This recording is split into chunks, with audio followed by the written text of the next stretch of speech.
evening, ladies and gentlemen. Coming to you live from the outskirts of the internet. This is the Gaming Saloon for March 6, 2015, with your host, Peacebreaker2448, and Rabbit Epsilon. And we are minus a Glock. Yeah, he's off in his D&D adventures again. Did it do what I think it did? I don't know. What did you think it did? Well, We're not live, are we? no, we're live. Ah. Our resolution's for shit, though. Uh-oh.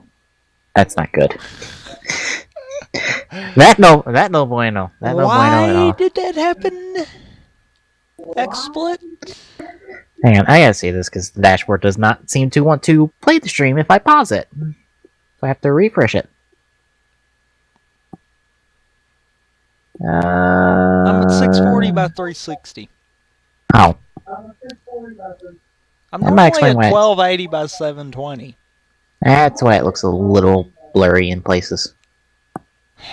I'd say places. Okay.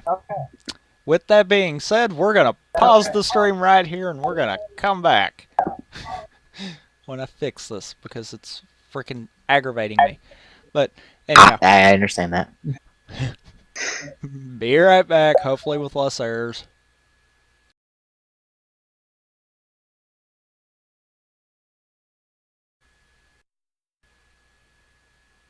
And we're back, yay. Yay. With the right size stream this time. Yay. Why XSplit changed that from last time is beyond me.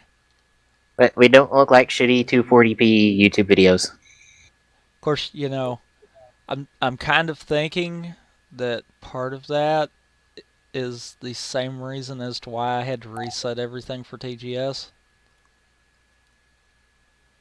Because I had to go back in and reset up my screen region and the stream stream card. Yeah. The overlay and the backsplash was the only thing that stayed. Why, I don't know.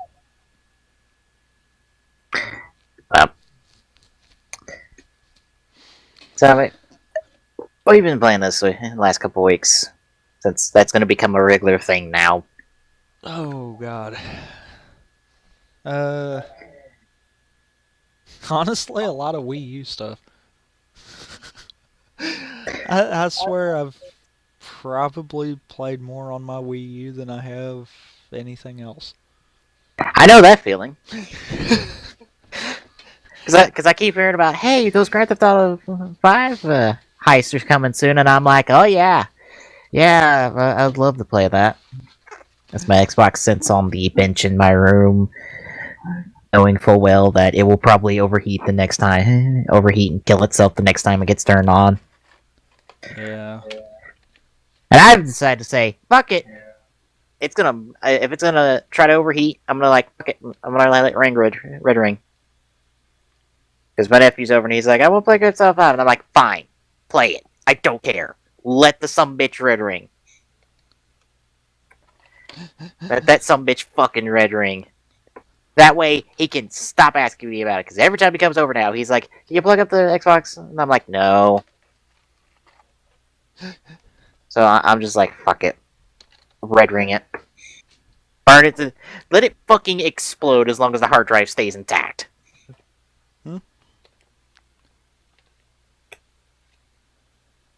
That's one thing. I have a really old one, and mine's never red ringed. I don't know why, but I am impressed. I've had one red ring. A friend of mine's had one red ringed. Hell, this is actually technically my second 360. Because I had a previous one that red ringed. Oh, wow.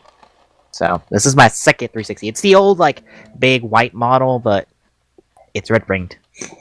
Before. Yeah, mine's the old original white, the 60 gig one. I think mine was a 60 gig until we got the 250 gig. Fuck you, I can have everything on my Xbox now, hard drive. Load it up with a few games and then you'll be singing a different tune there. So far, no. I think I've got Dark Souls on there, and that's about it. I got a Okay. bunch of arcade games, though. Arcade games don't really take up much space, though. No. Especially demos of arcade games. I have too many demos of things for no good reason. So I'm like, hey, this game interested me, and I still have the demo. Yeah. After I've long since lost interest in that game. If it wasn't for me getting full games on my Xbox, I would have a shit ton of demos. But, yeah. I played the Wonderful 101 demo, and I liked that game. That is a really fun game, especially if you're a Sentai fan, because you can get all the fucking references in the world from that. Oh my god, it's like I swear that game is a little love letter to Tokusatsu in a lot of ways, because it's just like this is so over the top, so ridiculous. It's so fucking fun of itself. I love it. And I love the joke about the title. Because technically in the game, you're playing as the Wonderful 100. But the Wonderful 101st is you. And they say it in the most cheesy fucking fashion at the start of the game. It's just like, I love this game. And I love the fact that, okay, if you're important, you get a color. If you're not so important, you get Wonder, whatever the fuck your normal job title is.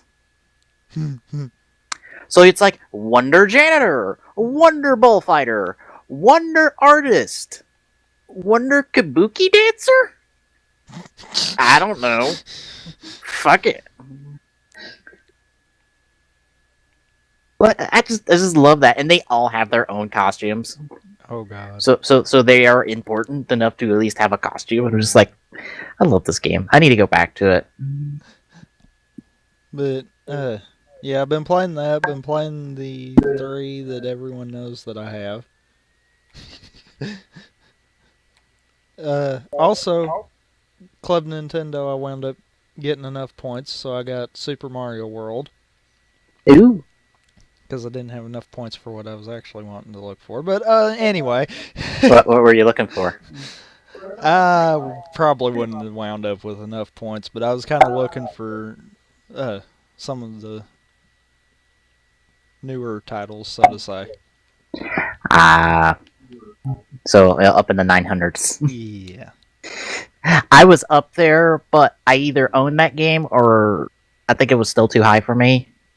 So I just ended up cashing in for 2 N64 titles, which I have to play through Wii mode because they're still tied to the Wii functionality. Kind of, not really. Yeah, how does that work? I think it's because the codes go through the old Wii shop, or the Wii Nintendo shop, instead of the new Wii U one. I think that's what it comes down to, because that stuff is still functional. Hell, I still have Wii points on my account. Like I said, to a point, it's still functional. Because I don't think you can actually get more points, can you? If you have a card with a code that might still be active, maybe, but I don't know if they discontinued all the codes. I'd say they probably did. Yeah. But I got like 500 points on there, and I'm like, I need to spend these at some point and get something, just so it's off my account. So I had like $2 on my, like, the Nintendo eShop account, which I do like that the eShop account goes across the Wii U and the 3DS. Yeah, that's a very good thing right there. Yeah, and you could just buy stuff on either. So it's like, oh, you're on the Wii U one, I can still buy the 3DS stuff. So it's like, oh, I ain't gotta turn on my 3DS to buy something. Which these days I'm mostly wanting, if I'm wanting stuff for Nintendo, it's either to pick up the last Hyrule Warriors DLC, which I found out that there's one last final edition added character for the Ganon's Fury DLC. And of course, they had to add this character. I think I saw something about that, but I can't swear to it. You get to play as the chicken. Yeah, I saw that. Like I was trying to find like the costume information to be like, okay, what's the new costumes for this game? Because I know like Link, Zelda, and what is her name, Rana, are supposed to get new costumes in the game. I'm like, I wonder what the new costumes are, and I found out about the chicken. I'm just like, of course, in the final DLC they had the fucking chicken, because the chicken has always been a part of Hyrule Warriors as a potential enemy / companion. So now you get to play as him and just wreck fucking shit.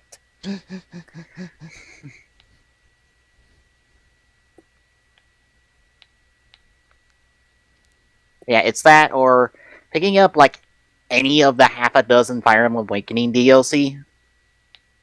Like, oh good god, Awakening has so much DLC.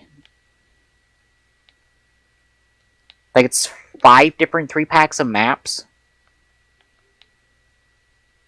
Which is a lot of content, because the first pack actually lets you play against and with every single one of the main characters from all the past Fire Emblem games. So it's like, oh yeah, you know all the lords from all the previous games, plus any other main character who wasn't technically a lord, but still important to the plot. Oh yeah, you get to play as them now. Like, the first map, I think, is guys versus girls. The second map is girls versus guys. And the third map is your army versus all of them. And it's like, fuck. I kind of want to play that one. I think another one looks at the aborted timeline from the end of Fire Emblem Awakening, or at least the alternate timeline. That's integral to the plot of that game. I know another one's just the Hot Springs episode, which is just a whole bunch of dialogue between the characters. So if you really like the characters Awakening, that's something. I know one of them gives you a new class, which is the Dreadfighter, which I would really like to have. And I know another one gives you the Bride class because reasons. I don't know why there's a Bride class. There's a Bride class. Something else. I don't know. But yeah, there's a whole bunch of Fire Emblem Awakening DLC, and I would like to have just to have it, play it. Hell, I still haven't unlocked all of the characters you can get on Awakening, because I've completed the game. I completed the game like a couple months back. But you have little like side chapters that gives you extra characters. These characters are characters who are dead in the main storyline. But this map allows you to unlock them as a playable character in your army. Problem. This little collection of chapters are the hardest chapters of the game. Huh. Like, the hardest. There is no question.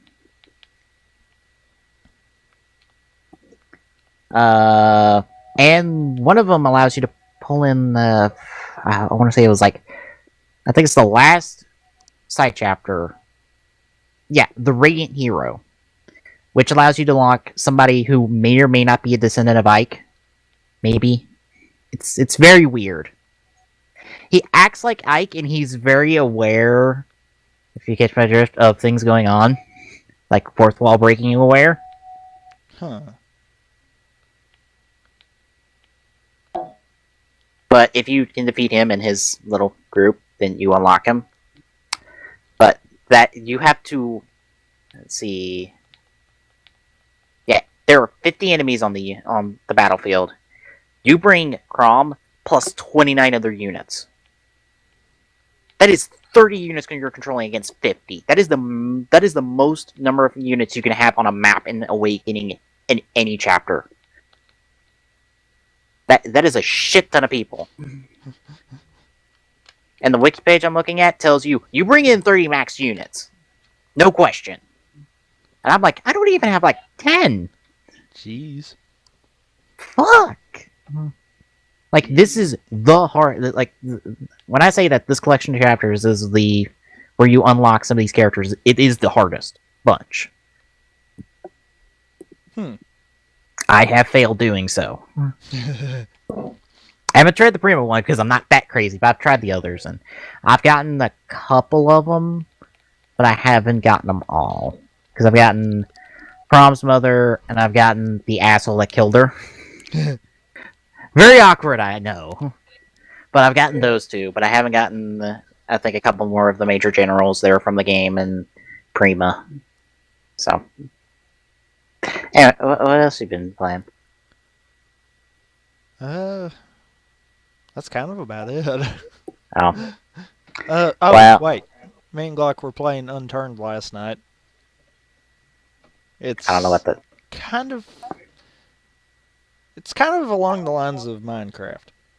But it's a zombie apocalyptic kind of deal. So, that one game we got a tease like 2 years ago from Ubisoft, I think? Probably. I can't remember right offhand. I remember the trailer, I don't remember the name. I want to say it was Ubisoft. Because I think it was like, during the day you build your fortress, during the night you defend it. Oh. I don't know. It's really more along the lines of like Minecraft, though. Okay, so just general... You got the walk around do crafting stuff. and all that, and you're basically trying to survive. Okay. It's something I think we might wind up streaming at one point. Hmm. Well, I bought Star Fox 64 and Paper Mario off the Club Nintendo site because I found that I didn't register my 3DS at all. So I found the box behind my chair, and I'm like, "Oh, you still have your Club Nintendo card in there? Okay, good." Because I was just on the edge of like getting something. I just never decided on what, and I finally decided, you know what? I'm close enough to 2 games. I want to get 2 games, but I need something else to give me the extra coins. And that pushed me over. So now I have like 110 coins on my Club Nintendo account, and I'm like, there's nothing I can get with this that I care about. I've got 30. If only I could give you the other 110 to be like, here, go buy something. Because there's nothing I want, in all honesty.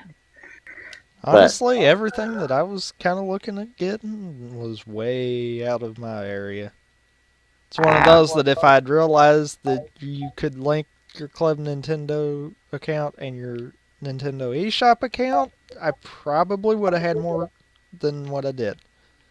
Because I think I was too late on trying to get for a lot of my digital purchases. Yeah. I know I missed out on a lot of coins because I did not do the post-game survey. Ooh, yeah. Yeah, the surveys help. And I've like missed out on like half a dozen fucking surveys because I'm like, oh, I didn't do the surveys. Like the Phoenix Wright, I forgot the name of it. But the Phoenix Wright game that came out on 3DS, I missed like both surveys for that game. I wound because up I'm like hitting the one for Hyrule Warriors, but of course that's the only one that I actually bought the disc for. Yeah, you'll get the post game one in like a few days. Yeah, I've already. It gave that one to me about as soon as I registered it. It took a while for me to get the post game surveys for some things I entered. I don't know why. I'd venture to say it depends on what it is. Probably. Let's see. Star Fox 64 I suck at now. Like, if anyone remembers when I streamed, like, the emulation of Star Fox 64, I did better in that than I did actually playing the game. Wow. So, yeah, like, the mission with the whole bomb in the building, yeah, I didn't get the bomb.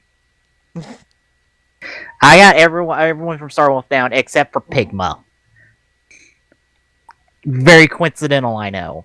Wow. Falco went down in the first mission because I could not. I caught up to him, but I couldn't fucking hit all of them. I missed like one, I think, and it took out Falco, and I'm like, well, fuck. Fucking goddamn it. Yeah, I went for a while, and then I ended up like losing one mission. I'm like, fuck this. I'm gonna play Paper Mario. And then I played Paper Mario, and I found out I'm terrible at the defensive action commands.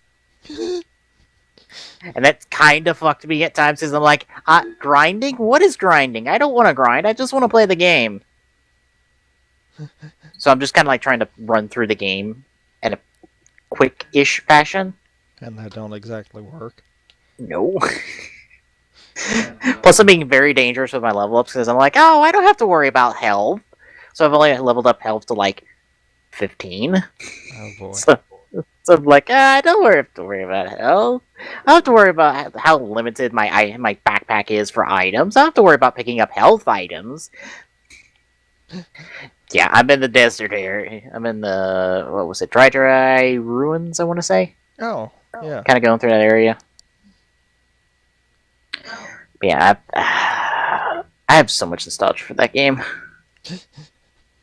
I owned a card of that back in the day, so I have nostalgia for that game. So playing it was like, yay! Although, it's funny playing it on my TV because you can start to see the pixelation on it. Oh god. But if you look at the gamepad, there's no pixelation. And I could even play it through the gamepad because I could, like, there's audio through there, so I'm like, I'll still play it on my TV. I don't mind it that much. It's not like anything bad, it's just like you start to see the pixels on everything on the edge. That's actually one thing that I am happy with in terms of how the gamepad's implemented into it, because you can still play Wii stuff on the gamepad technically. And yeah, I could do that with Metroid Prime, but I'm not. Yeah. I'm having a hard enough time trying to do it with the freaking nunchucks. I'm not going to add another variable into it. Yeah. I went back to FES. I haven't been back to FES in a while. And I've progressed. I'm like close to the end of the game. I'm in like the last third of the game. Like the part I'm at is kind of where the new movie, like the new Persona 3 movie that's coming out, like June-ish, is. I think it's Falling Down. I think I'm through Midsummer's Night Dream, but I'm like right around where Falling Down should be taking place. Although I'm not sure where, like, what all encompasses Midnight Summer's Dream. I know at the very least, has the whole introduction of Igus, which I'm long since past because it's pretty much a part of the theme. But I don't know if it has the whole Shinjiro Ken thing. I don't think it does, because I think I've seen trailers for Persona 3 that show that confrontation happening in that movie, so I'm like somewhere in that movie. Just to give someone a relative position, even though you can only find the first movie subbed at the moment, because the DVD for the second movie doesn't come out till this year, even though the movie came out last year. Because it's stupid. I don't know why. It's dumb as shit. To wait like a whole fucking year to get the DVD for the second movie while the third movie's in theaters. Like, it's so stupid. Because I'm like, I want to watch the second movie right now. I want to watch the second movie because I watched the first Persona 3 movie and it's really good. Like, it's kind of like how the Persona 4 anime is. It's very referential. Like, if you know the game, you get a lot of the things that are in the movie because it does have to move at a kind of a quick pace because it's got a lot of content to get through. You know, we're talking about a good 80-hour game that's being made into a series of movies, so it's gonna have to go. It can't stop and wander. So it needs to move at a quick pace in order to get through what it needs to get through. And I think it covers... It's hard to say what it covers because your playtime can vary depending on how much you grind, and I tend to find myself going into Tartarus a lot for no good reason. As my streams of Persona 3 have shown, as I will like spend the stream going into Tartarus for no other reason than to just go in there fight. Because otherwise I'm just walking around talking to people. And if I'm not doing voices, that's boring. Because it's just you're reading dialogue and I'm reading dialogue and we're all silent about it. Yeah, I kind of know the feeling on that one. Yeah,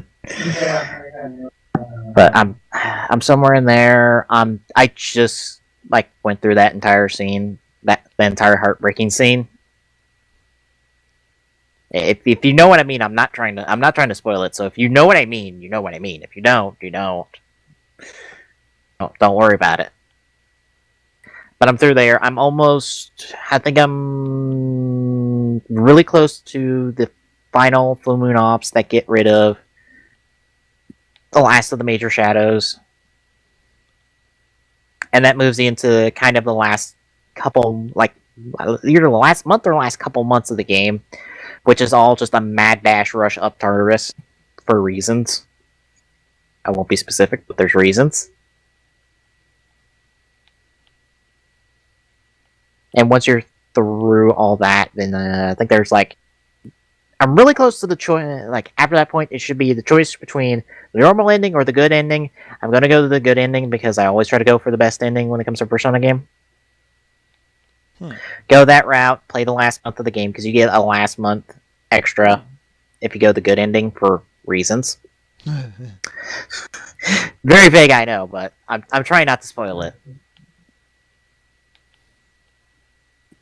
But go through that, and then I can finally say I've completed Persona 3 FES. The Journey. And then I gotta go sink 20 hours into the Awakening and complete that, so. Which, I think Awakening will be far shorter than The Journey. Or not the Journey, not Awakening, The Answer. Not The Awakening, The Answer.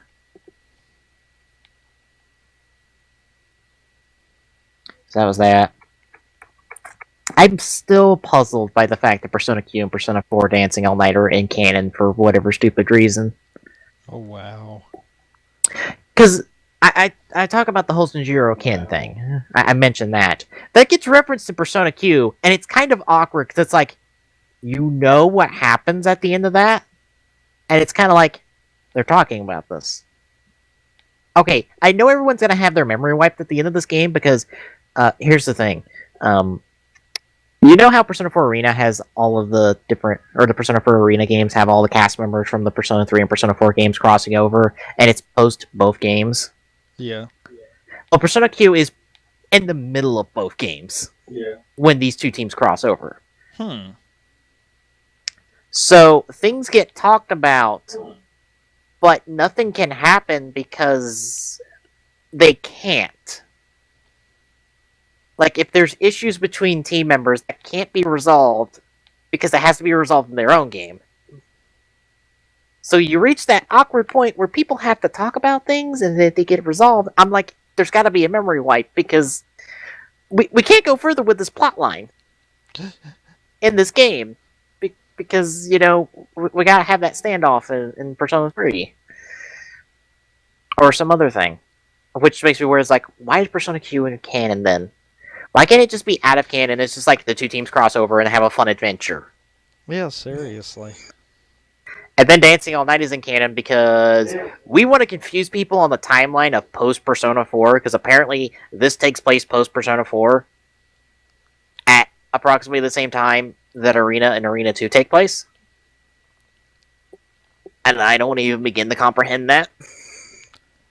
That is kind of strange there. I know Arena 2 makes a reference to a character that's in the game because she pops up in Arena 2 in one scene for 2 lines of dialogue. Because I'm guessing Atlas made a request to do that. But I'm just thinking, it's like, why? Why is this necessary? Why does the dancing game have to be in canon? Why does the dancing game need a story? It's a dancing game. Yeah. You have the cast of Persona 4 fighting shadows by breakdancing. It's not necessary. We don't need a story for this. We don't. At all. We can just move on. Okay, but in the same sense, I guess you could loosely say that they could turn it into, like, game. If they did, that would be awesome. But yeah, We have Teddy in an Elvis suit. We don't need any more. It could just be that, like, Teddy's like, I've discovered dancing. We should all dance. And Teddy brings them on this wild, kooky adventure that has nothing to do with anything. Like that's all it should be. It's just like, Teddy's an idiot. Teddy wants to do something, and we're all just tagging along. just go along for the ride. Yeah. I think that's been my 2 weeks. I did recordings for Path of Radiance. I have not recorded past the episode that went out yesterday, so I need to sit down and do that. Oh wow! So you mean right now I'm actually almost on par with you? Probably. I've got next week's episode of Dust recorded, but I've yet to do any editing. And with the whole me doing annotations on the videos now, that's kind of a little bit more challenging. Yeah. I've sat down and did notes through chapter 20. I found myself expanding more on character intros, because right now my character intros break down to, I recommend this character to play as because he's really good, or fuck this character is shit, don't play him. Because experience is limited in Path of Radiance. You know, in Awakening, you can grind because you can get enemies randomly popping up. You can't do that in Path of Radiance. You have the experience in the chapter and the bonus experience you get at the end of the chapter, and that's it. That's a limited pool of experience. So you can't level everyone. And especially on harder difficulties, you've got to pick your units carefully. You've got to stick by whoever you're going to use, and you got to use them to the end. So that's why I do character intros, where I try to rattle off why this character is good.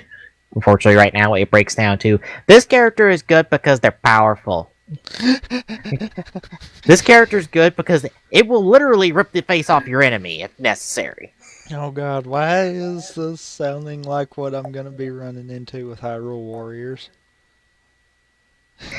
I don't know.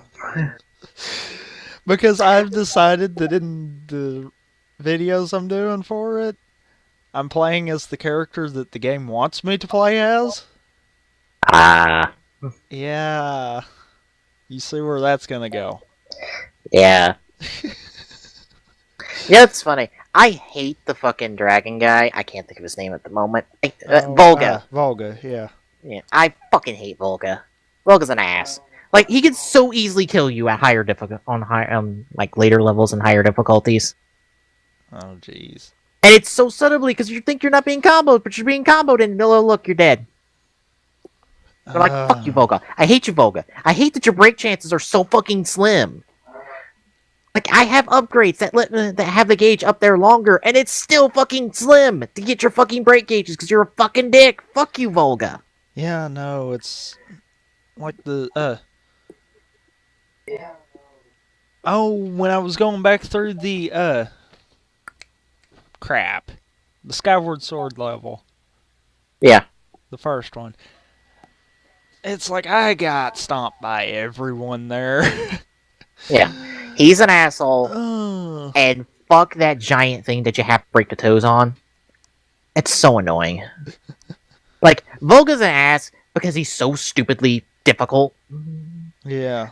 The other guy's an ass because he's so fucking annoying. It's like, oh, you gotta break my toes, and then you gotta drop me down, and then I'm gonna slide around like a fish. Whee! Or, not like a fish, or like a fucking penguin. And then I'll back up, and then I'm just gonna stomp around, and, like, take forever and a fucking day to kill. Fucking hell, the plant thing is, like, the plant thing is, like, super easy. I can't think of the plant thing's name. It's so easy to combo, like, all four heads at once, even without the boomer. Yeah, that one. Yeah. Yeah, even, like, you can hit those heads even if they're not colored. I've done it. Yeah, I've done it. Oh, wow. Like, I think the coloration does not account for their invincibility frames. Like, it's off. So if you're, like, early or late enough, you can still hit them, even though they're not colored, because I've done it. I don't know if the enemies just broke, or they've just mistimed something in there, but yeah, the plane is super easy.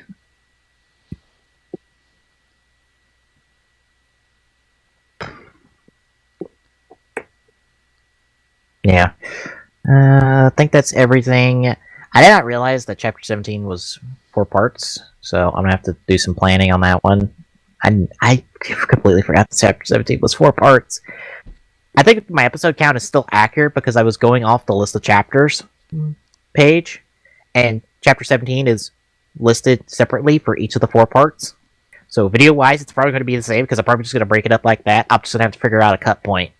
Because I don't know the transitions for that. All I know is it's one large map that the 4 parts are split into sections of that map for plot reasons. Because if I'm remembering correctly from what I've read, chapter 17 is super plot heavy. Because I'm having to read to remind myself of what happened, and I'm like, oh yeah, that is plot heavy. Because, oh god, all the plot, all the plot, all the everything. Oh yeah. So yeah, guess to give a preview of what's to come up, I'm recruiting my favorite character to play with next chapter, along with other characters. Oh god, all the characters I'm recruiting real soon. Like, there's a chapter where I have to intro 5 characters. Oh wow. Make a note of 1 character, and then tell people, hey, by the way, you need Ike at 20 before you start this chapter, because Ike class changes at this chapter. Because if you're a lord, you don't class change with an item. Or if you're a main character, you don't class change with an item. You class change when the plot tells you to class change. AKA, you can have that character be sitting at 20 for like multiple chapters and not be able to do a damn thing about it except send him in the enemies and have him rip face.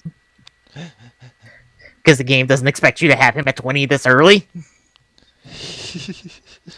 I've read into that thing. I have it on like my Radiant Dawn run, where I have Ike at max, waiting for him to class change.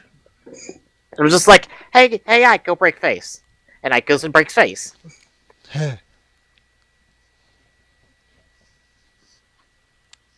Hell, fucking Oscar was scaring me with his multiple crits in a row on the defense chapter. Oh jeez. Yeah, for those wondering, if you've seen that episode, my reaction to Oscar was legitimate. And that was not excitement, that was fear. Because I'm like, oh no, Oscar, please. Because Oscar's health was a bit low. And this is a defense chapter where I don't need him to be doing crits. But he's doing crits. He did 3 crits in a row.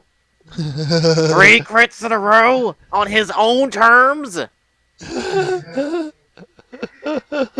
God damn it, Oscar. I love you, but no. Stop it. You and your fucking bronchitis need to stop. Oh god. Those are wondering what bronchitis is. If you know Brock from Pokemon, that is bronchitis. I don't know why that's the thing, but yeah. I think I want to say that's everything. I played some SWTOR today, and I'm daring with my SWTOR friend right now as most smuggler because I'm like 2 levels below where I need to be, but fuck it, I'm gonna push through because I don't want to grind. I don't want to go back and do fucking bullshit side missions. I want to continue the story. But I think I broke down at the end of it. Just like, I'm gonna go to Hoth. I'm gonna clean out these 3 side quests that are in my log. Hopefully that gets me up to like 41, and maybe I can push forward. Hell, I don't know if I think it's like the next quest for Corso in terms of a companion quest, and it's like level 45. Oh wow. And when I got it, I was at like level 38. And I decided to go do it. First enemy I faced, I barely was able to touch his health, and he ripped both me and Corso apart. Oh wow. And I'm like, oh no, I can't do this one.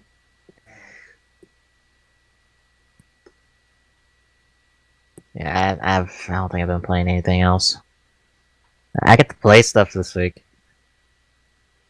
Although my really bad sleep schedule has led me to watching other things, but you'll find out about that tomorrow. Apparently, I may or may not have a vitamin D deficiency because I don't get enough sunlight, which is making me tired all the time. Ooh. I don't know. It's what my mom was suggesting. And I'm like, let's see, if it's not getting enough sunlight, that's understandable. Because I ain't doing dick these days. True. So that might explain why I'm not. I don't feel. I feel tired all the time. Maybe. Could be just I had. And why your sleep schedule is completely and utterly fucked.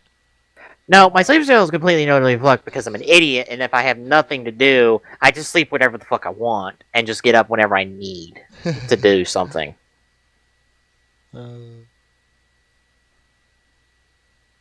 Yeah. Guess we can get to whatever the fuck was in the news this week. I'm gonna be honest. The thing that we need to talk about.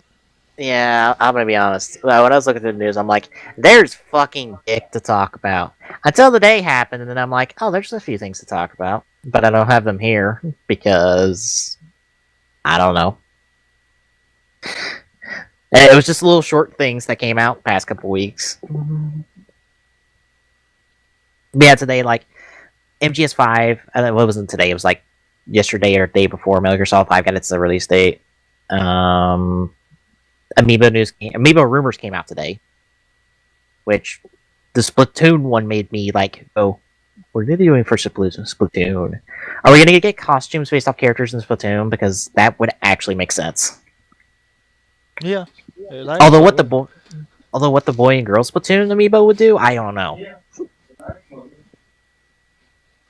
Although I would probably get them no matter what because I want to get all the unique amiibos. Oh god. So well, I want to get all the Smash amiibos, but I want to pick up like the unique ones that come out, like the Toad amiibo and the Splatoon amiibos. If this holds true, this may or may not also include the Pokken tournament ones. I think my goal is going to be getting all the Smash amiibos. That is a far safer goal. I originally started out getting all the classic Smash, and then it's like, you know what? Screw it. I'm going to go all the way. Screw it. Yeah, it was tough to find some news. Kind of like some stuff didn't come out, and then I found out something is coming, and I'm like, this didn't get front page news at some point. Okay, this first one is not it though. Apparently, that Fable Legends game that no one really cared about is apparently going to be free to play on Xbox One and PC. Yay! So, is this gonna be still the single player deal? You're gonna get a rotating roster of heroes that you can play for a set period of time. Player progression will persist no matter what characters are unlocked for you. They can purchase a hero that they like with the silver, which is an in-game currency the player earns during their time in the game. They can purchase gold for real-world money. They can spend on in-game items and heroes. Cosmetic purchases are available because, duh. If you play as a villain, you'll be able to purchase ally characters and traps with in-game silver and gold. I get the entirety of Fable Legends storyline and all of its quests we release this year and forever. So that's not a problem. And it's Windows 10. So I guess it's coming out whenever Windows 10 comes out. Which you, me, and Glock all can upgrade to. For free, because Microsoft's like, oh yeah, people don't like 8. Okay, here's 10 for free. Please, hop on board. With me, I've seen what they've done with 10 so far, and I'm fine with it. I hate 8.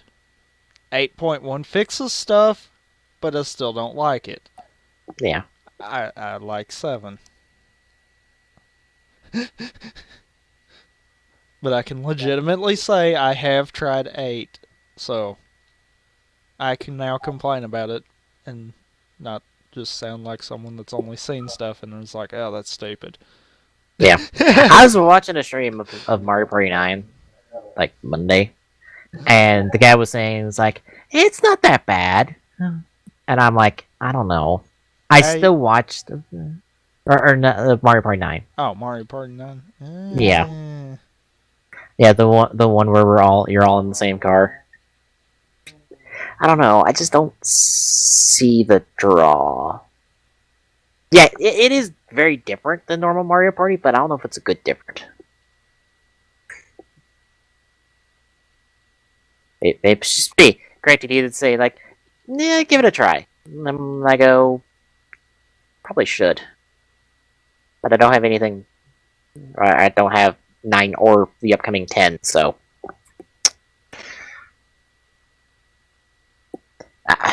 Okay, I'll be honest. Fable Legends, this might get you some attention, but I don't know. It didn't. Fable Legends didn't seem that good to begin with, for me at least. I think it'll get attention for 2 reasons. 1, free to play. 2, it's a Fable game. Yeah, it's a Fable game without Pierre Molyneux. Those 2 things, I have a funny feeling most people will associate together and will be an instant download as soon as it's out. I'll give it a shot, but I don't expect to be playing it any more than my trial. I'd be willing to give it a shot, but I don't know how far I'd go with it. It's one of those I've always been this way with Fable games. I can play them for a little bit, and then when I get bored, I have to leave them alone for a while. And Yeah, I've because that's the. always been that way with Fable games. It's like I can play them for like a week straight, and then I'll get bored of it, and I won't be able to touch it for like a month. Yeah. Yeah, because I still have my free copy of Fable 3 because Microsoft is an idiot. And I played it a little bit, but I never really had the interest to like dive hard into it. I don't know. Granted, Story-wise, I kind of felt like 2 was stronger. Now, I mean, I don't remember completing the first one, so I could be wrong on that.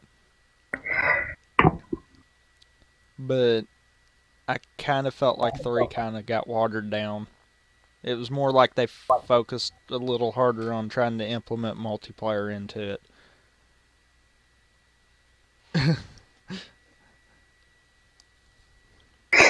okay, I did like this tweet from Riot Games Support.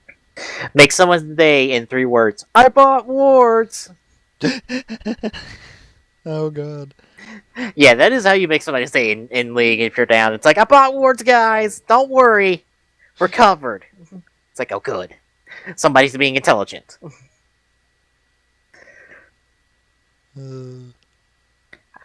I'll give Legends a shot. Since it's free to play, fuck it. I'll give it a shot.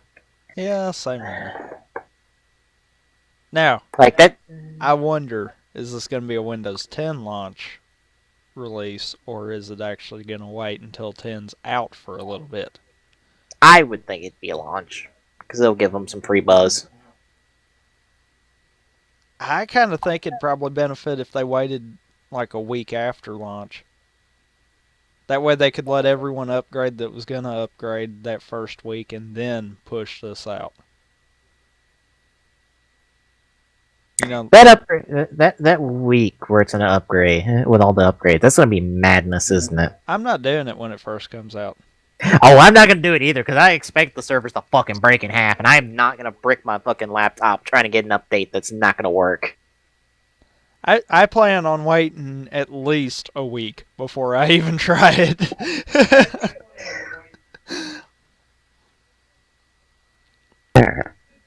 Well, unless they come up with some way where you can preload like most of the operating system files, then I That'd might be be helpful. willing to try it. Yeah, that might be helpful. Wow. Shall we talk about what Twitch is playing now? I guess. Well, Twitch is playing Legend of Zelda and Pokemon. I've not seen the Twitch plays Legend of Zelda in all honesty. I didn't know I'm Twitch not plays either. Legend of Zelda. I didn't All I know know is that Twitch plays either. Pokemon. I've seen RNG plays Pokemon, which I thought was hilarious. When I popped in, they were still in the starting town. Oh wow. But now we have Twitch plays Halo, where we have like 24 button commands to work with here. And you said they were on 343 Guilty Spark. I'm thinking that's that one. They're still there. Oh. Wow. Yeah, that's it. What's going on? They're still sitting there. Oh. I think some of the chat commands are getting ate up. Maybe. I'm not sure. I was sitting there and it seemed like chat commands were getting ate in the transition. There the people playing it were really cautious. That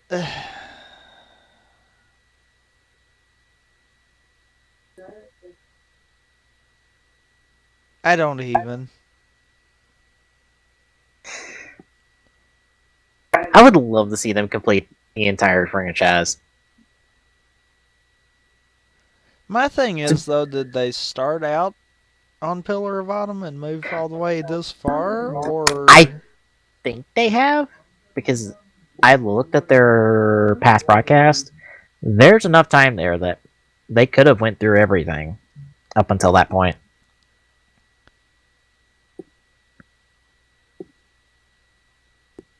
you know what? I bet they have.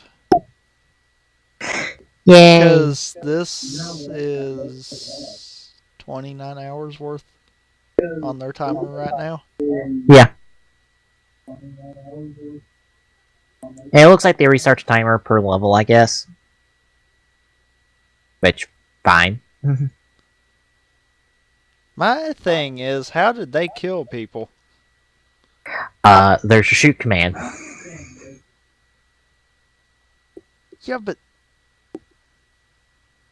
what, did they wait until they all got in front of them or something and just kept shooting? I don't know.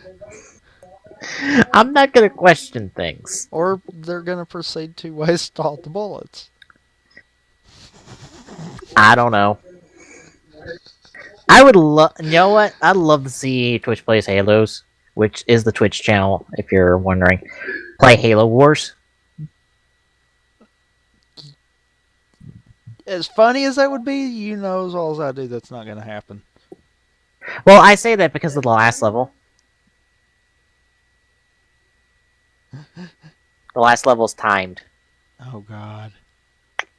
And it's a puzzle! You don't know the solution to the puzzle, you're fucked! You know what I just thought about? What? They couldn't even finish Halo 3. Oh, the Warthog run. It's timed. Oh, baby. I'd love to see that, though. This is like, yeah, I want to see you complete the Halo 3 Warthog run. Go for it. I want to see this happen. Oh. Hell, I want to see them try to complete the Halo 1 one. Oh yeah, it's time too. Ooh, I'm gonna have to see that one. They'll get there in like 12 days, so we'll check in like next stream. See how things are. I don't know, how long's this been going? A couple weeks, I want to say. Oh really? That's all like 55 plus hours, so I'm gonna guess it's like been going last week or so.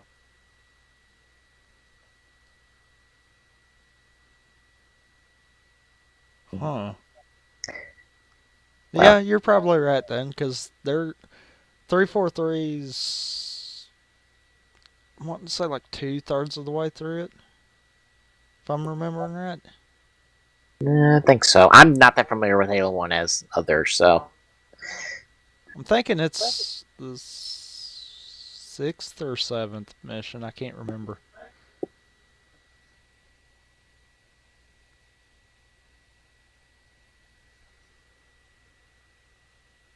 Hmm.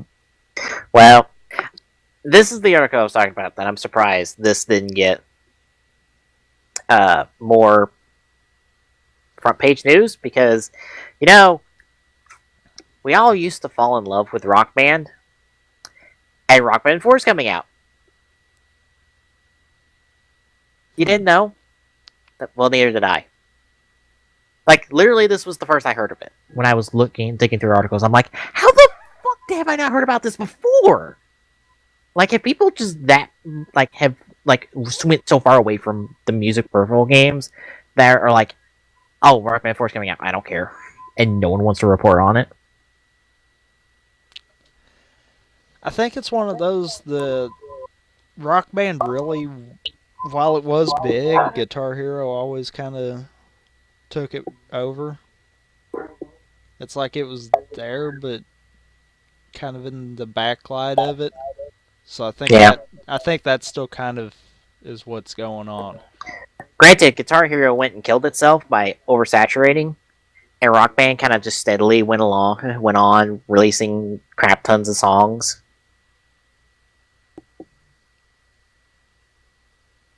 Yeah, that's something I kind of think Guitar Hero should have just sat back and did too. Yeah. They should have just stopped and kept releasing DLC packs for various songs. Yeah.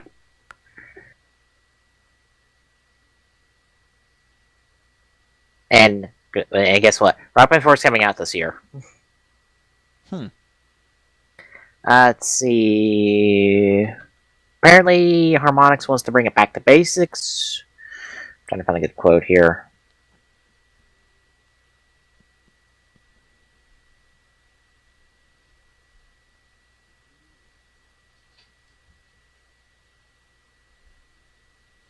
Let's see. The sprawl of Rock Band 3 will be replaced by a more focused experience that moves the series ahead on a number of levels. The push to get players learning how to play actual instruments will be set aside to focus on the arcade-style fun of the earlier titles. So they're trying not to be the one game that Glock likes. I don't know what that is. Rocksmith, I think it is. I think so. Although, you know, in my opinion, Rock Band and Guitar Hero, that's games that you play because you just want to act like you're doing something productive with music. Yeah. Whereas, I'm pretty sure it is Rocksmith now that I'm thinking about it. Whereas that is more focused along actually teaching you how to play an instrument in a gaming environment. I feel like that should be the separate lines there. So I kind of agree with why they need to get back to their basics.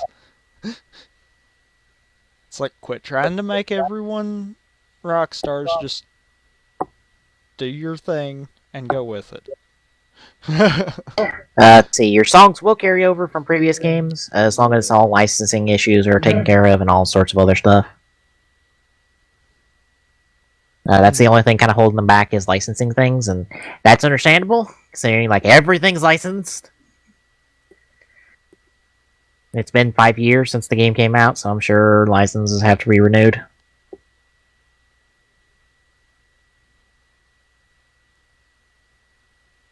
Matt Cat's creating new instruments for the game. Huh.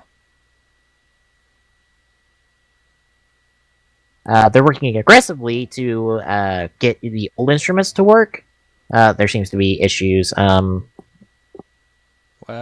the big one is if they want to go with PS4 and Xbox One.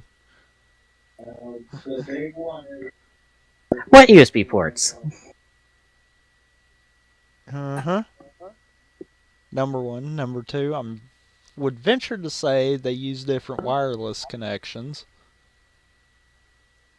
Probably.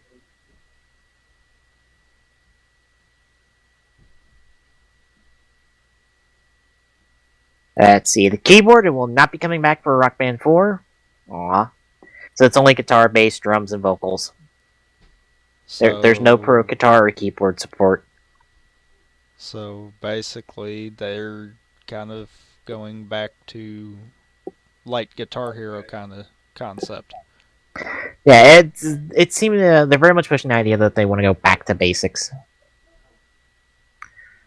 Let's see. You can purchase the Band in the Box bundle, which includes Rock Band 4, a wireless Fender Stratocaster guitar controller, a wireless drum kit controller, and a microphone.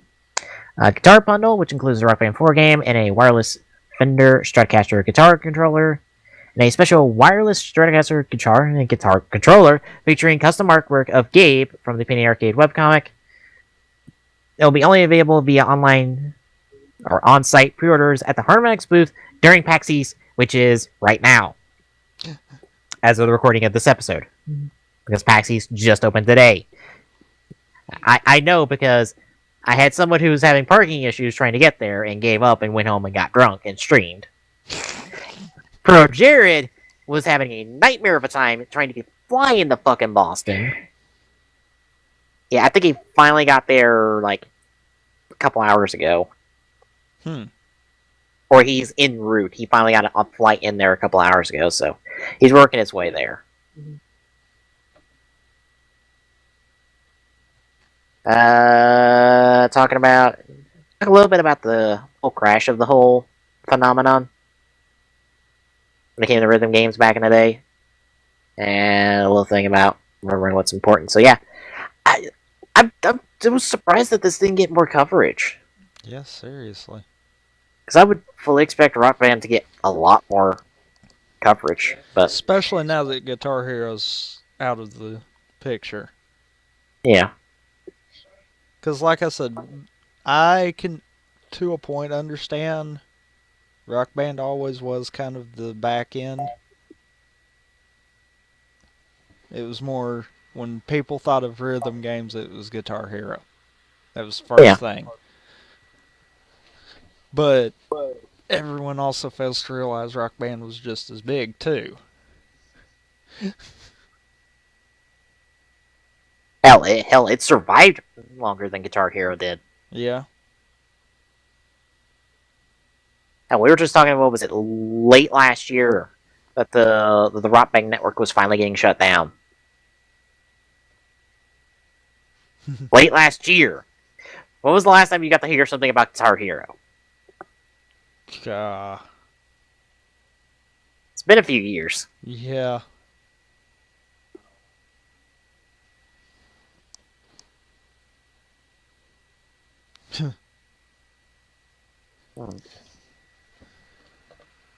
Anything else? Because I was just more shocked by this announcement than anything. I'm with you. That is kind of a little surprising there. I would have figured that would have had a little bit more to it. Alright. Well, cover your eyes, folks. We'll cover your kids' eyes, folks. We're talking about Mortal Kombat 10. Yes, cover their eyes and get over here. We got a brand new trailer for Mortal Kombat 10 that actually goes into the story of this game that I'm sure won't be complicated at all. Or we're talking about a game that apparently covers like 75 years. I think, or some nonsensical number. Okay, I'm gonna be honest. Reading up on Mortal Kombat 10 and what the fuck this game is supposed to cover, I'm left with a baffling question that I had with the show before. Why the fuck is this the second story you're telling? Why isn't this the third? Because you want to know the show I had that same question for? What? Fucking Young Justice. Oh, wow. Like, Season 2, like, baffles me on why that was Season 2. Because, like, so much shit changes between the end of Season 1 and the beginning of Season 2. Like, everything's fucking different, and it's like, what the fuck happened?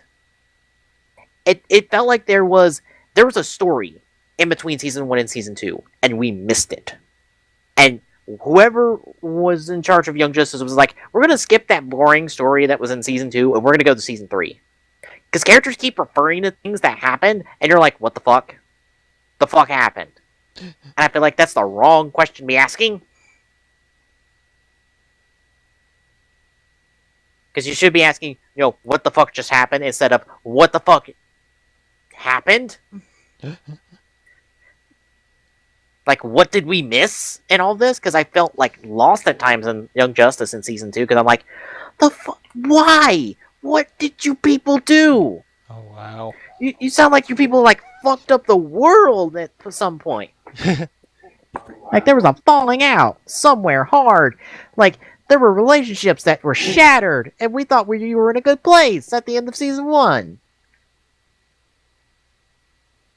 But yeah, and that's how I'm feeling about Mortal Kombat 10 at times, with whatever the story is supposed to be, because, bear in mind, this is supposed to be a continuation of Mortal Kombat 9's story, with that cliffhanger ending. Apparently, we're skipping the fallout of whatever the hell happened with that cliffhanger, and we're skipping to the next part of that story. Huh. Because you know how, like, most of the Earthrealm warriors are dead, and like, in the thrall of fucking Quan Chi, I think. Yeah. Well, we're skipping the whole part of them coming back to life and figuring things out. No, we're not gonna worry about that. We're skipping to the next part of that. Just don't worry. But apparently we're gonna reference that, because there keeps being references to some war, and I'm like, what fucking war? It's like, oh, the war. The war between Quan Chi and all that stuff, and I'm like, what? When? Before? When before? Before this game happened? You mean 9? No. God damn it. Fucking Jesus. Well, we could take a look at this trailer, and you can kind of get an idea of what I'm talking about. Let's do this. Alright. Kicking off the Mortal Kombat 10 story trailer in 3, 2, 1, go.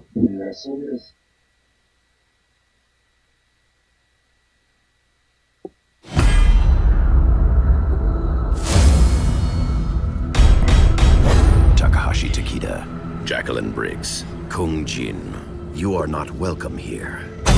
Sub-Zero, let's talk. Cassandra, you lead this group, but they do not follow. Until you function as one, you will fall short. But yeah, here's the thing. Sub-Zero was a Our fucking village cyborg was the last game, and epicenter now all of of a sudden fierce he's battle. fucking human. A talisman with a center jewel. Like, what the fuck's going on? The Emperor grows desperate, and those caught in the middle pay the price. If this talisman is what I suspect it to be, we may all pay a price. Kano talked. You know Melina's location. And a whole rebel army. Yeah, apparently Malia's got a rebel She has an army. amulet, but she's There's got this a lot of guy who's protection. taking over Shao Kahn, because apparently Shao Kahn's fucking dead. You took my. And apparently Jade's dead as well. And it's like, Now what you the wish to fuck? steal When my did all means this of happen? reclaiming it. Okay, guys, standard diamond formation. Takeda, you're on point. Jackie, bring up the rear. What makes you our leader? So, say, daughter of two main characters, that gives her importance. Pretty much, yeah. Don't know about you guys, but I'm living the dream.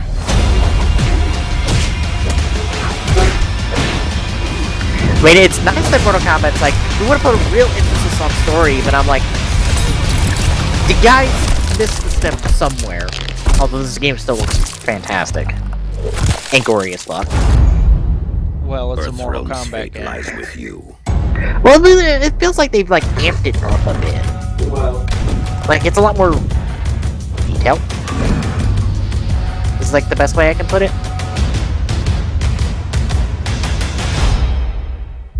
Like, it's a lot more blood and guts and kind of thing, and... Oh, that comes out next month. I had a weird conversation with my mom, because my mom was like, is there any game that's coming out that you want? And I'm like, I was trying to think. And I'm like, not really. Like, the only game I'm wanting that's coming out so far is, like, Arkham Knight. That doesn't come out till June. And I was kind of skimming through Game Trailer's list of releases, and I'm like, nope, nope, nope, nope, nope, nope, nope. And apparently didn't go far enough for Mortal Kombat 10. Oh, wow. So I'd be kind of interested in picking up. But yeah, what do you think, seeing the story trailer?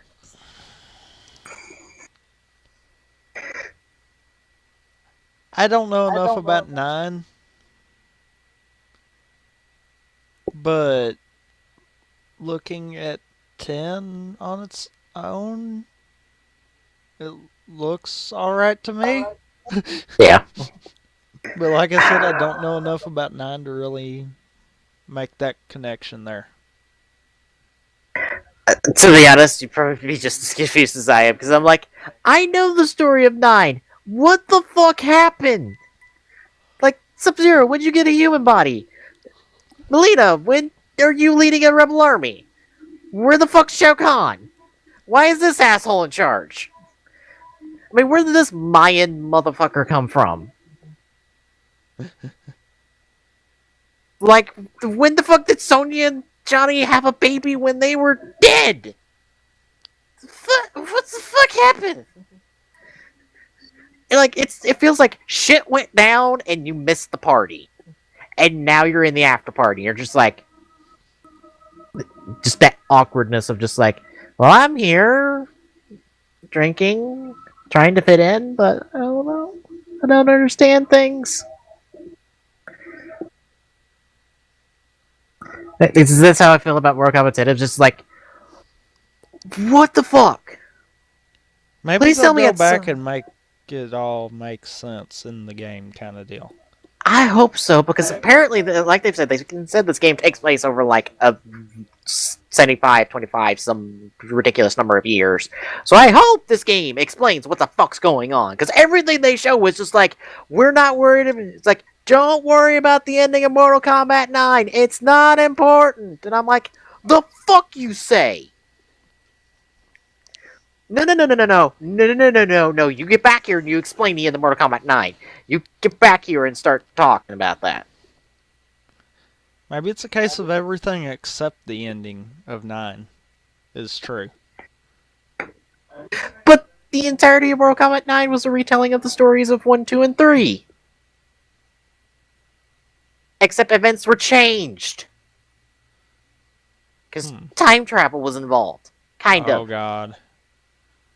Okay, I say kind of involved. Alright, here's the story of Mortal Kombat 9. Because I don't think I've explained this. Raiden, in the future, is in the middle of an event known as Armageddon. Essentially, all of the people who participate in Mortal Kombat are fighting each other for this one ultimate power that will allow them to do whatever the fuck they want. And Raiden and Shao Kahn are the only ones left standing. And Raiden is very close to defeat. So, he sends a message to himself in the past. He sends him his memories of, like, all the shit that's went down that led to this timeline. And it's like, don't let this happen! But it's all vague. Huh. So you start Mortal Kombat 9 with the original events of the first game. And you have Raiden, who has the pendant. This pendant that, like, cracks every time the timeline, like, gets closer to the events of the original games. So Raiden's trying to figure out, it's like, well, what do I do? How do I change events? It's like, I have these memories, but, like, I have no context for anything. It's like, do I do these things? Do I not do these things? Like, nothing makes sense to him. Because, you know, it's time travel. Except, no one's telling him what the fuck to do. He only has his memories of his future self. It's like images of sorts. They're just like, hey, this guy won this fight. Or this thing happened. It's like, you gotta figure out the fucking rest. Because I didn't have enough power to fucking give you clear instructions. Because I'm an asshole in the future. And that's how Mortal Kombat 9 breaks down, is the events change. Like I said, Sub-Zero becomes a cyborg. Which he wasn't supposed to. And, like, all these events different happen. Like, by the end of the game, like almost all of Earthrealm's heroes are dead. I believe Raiden kills Liu Kang. Quan Chi's has claimed the souls of every single one of the dead Earthrealm warriors. Like, almost the entire cast of Mortal Kombat, as you know, is either dead or not themselves anymore. You know, it's kind of a, oh shit, shit's fucked up kind of ending. And this game's like, oh, we're just gonna ignore that. And it's like, what the fuck? You don't ignore that! You don't ignore the fact that there's, like, no one left from Earthrealm to defend it. Do you see what I mean? You don't just ignore your fucking twist surprise ending. That shit is fucked up worse than it was when Raiden sent the message to begin with.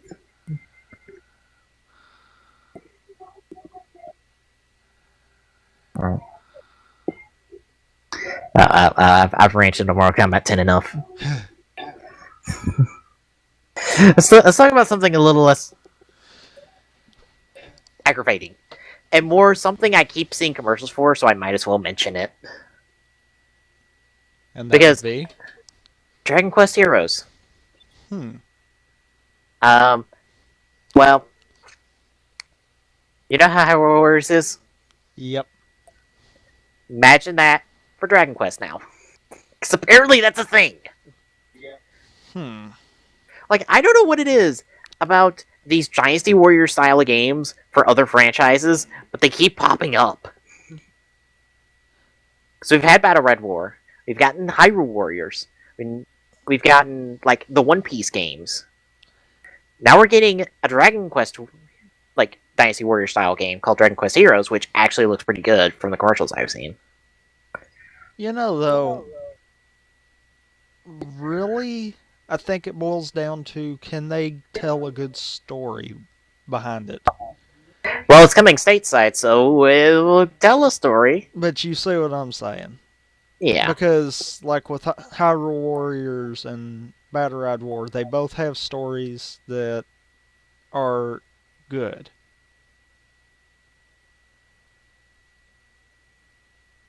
So, it's one of those that I think that's going to be what carries them. Yeah.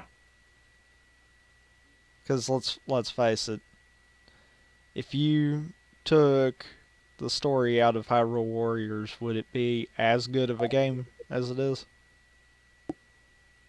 Not really. That story kind of adds that extra to it. Yeah. And I think that's Although, what they need. Yeah. For sure.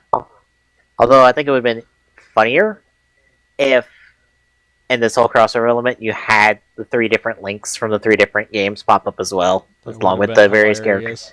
Yes. Although, God. Ocarina of Time could use some more representation from characters. True.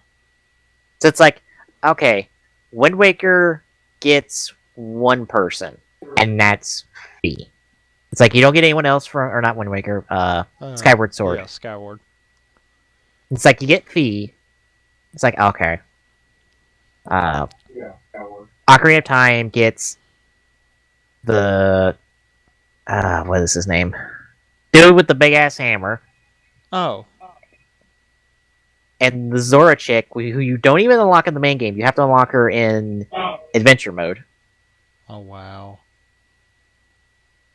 Twilight Princess gets Midna, and Agatha, who, again, you don't unlock unless you play adventure mode. Actually, let me phrase that. Skyward Sword needs some more representation, because it only got, like, one character from there. Like, why don't you get, like, that guy that everyone fucking talks about? Goose. Groose. But why isn't he in the game? Everyone loves Groose, apparently. Well, I guess that's probably because, loosely speaking, you could probably consider Impa. You see what I'm saying there? Yeah, but Impa's in all the games. But that's why I was kind of like loosely. Yeah. I agree with you. It would have been funny to have the links from the various worlds too. It would have been even more hilarious if they did add in Wind Waker, Oh god. and they just have these links show up, and like they're all of the same height, and then you have like Toon Link, like right next to them, like half their size, and it's just like, who the fuck are you? Either that like, I'm or Majora's Mask. Oh my. Yeah, well, he's in the game now because Young Link's in there with fucking Fierce Deity mask. It'd been hilarious to see a conversation in between those fairies, just be like, "Hi Link, hi Link, hi Link. Why are you so short?" He just puts on the Fierce Deity mask, and it's like, "Oh, okay, you're cool. We're cool. We're cool. Cool. No short jokes here." I'm sure Young Link with Fierce Deity mask could whoop any Link's ass. Alright.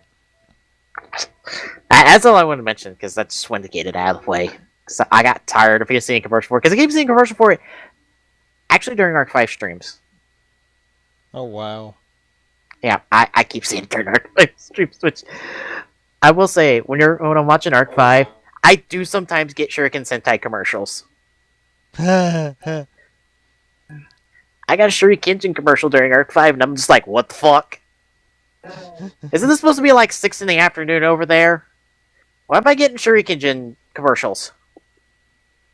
Although they push the fucking Yu-Gi-Oh cards hard, just like OA does for the toys. Like, almost all the commercials are going to be, like, related products. Oh wow. So I'm like, I keep seeing the Synchronic Stream deck commercial, so I keep getting the Axel Synchro for Stardust Warrior. I keep getting Yugo showing up with his Clear Wing Synchro Dragon and all his CGI-ness.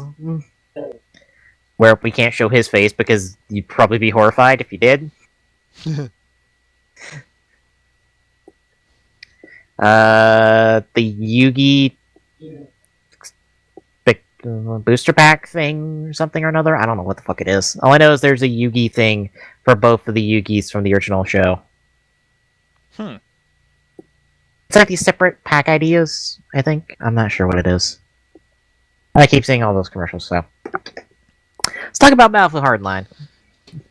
Oh yeah, and all of its DLC. yeah. Alright, we're going to be talking about Battlefield Hardline Premium. Detailing that DLC membership program will give users 2 weeks early access to 4 story-themed digital expansions, plus a series of bonuses for one-off charge of $50. AKA $10 less than the price of the full game you're paying. My, aren't we confident in our game?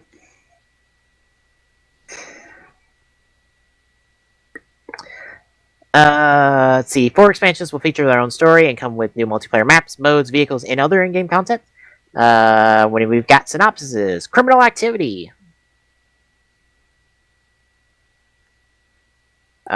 which gives us really nothing. Robbery, which really doesn't give us anything. Getaway, which really doesn't give us anything. And betrayal, and which doesn't really give us anything. Yeah, you know, it would kind of help if they kind of gave a little more information about it. What I said in the title is exactly what it says in the description. See, betrayal. There's a rat in every operation, and players will have to find out who to trust. Available winter early 2016. Fuck, that's the same thing as saying in the title. You know, though, that actually kind of sounds like a reverse Juggernaut kind of concept. I would think that, if that was actually what the fuck they were doing. Kind of one of those that you know there's someone, but they can easily hide amongst you and you wouldn't realize it. What is the name of it? I know it's in a Counter-Strike. It's a Counter-Strike thing. Because I know it's technically that's the game mode you're talking about, but I can't think of it. Terrorsound, isn't it? I know Markiplier plays it. The thing that Markiplier plays on his YouTube channel that involves Counter-Strike. You people know, you watch Markiplier, or Jacksepticeye, or any of those popular YouTube people.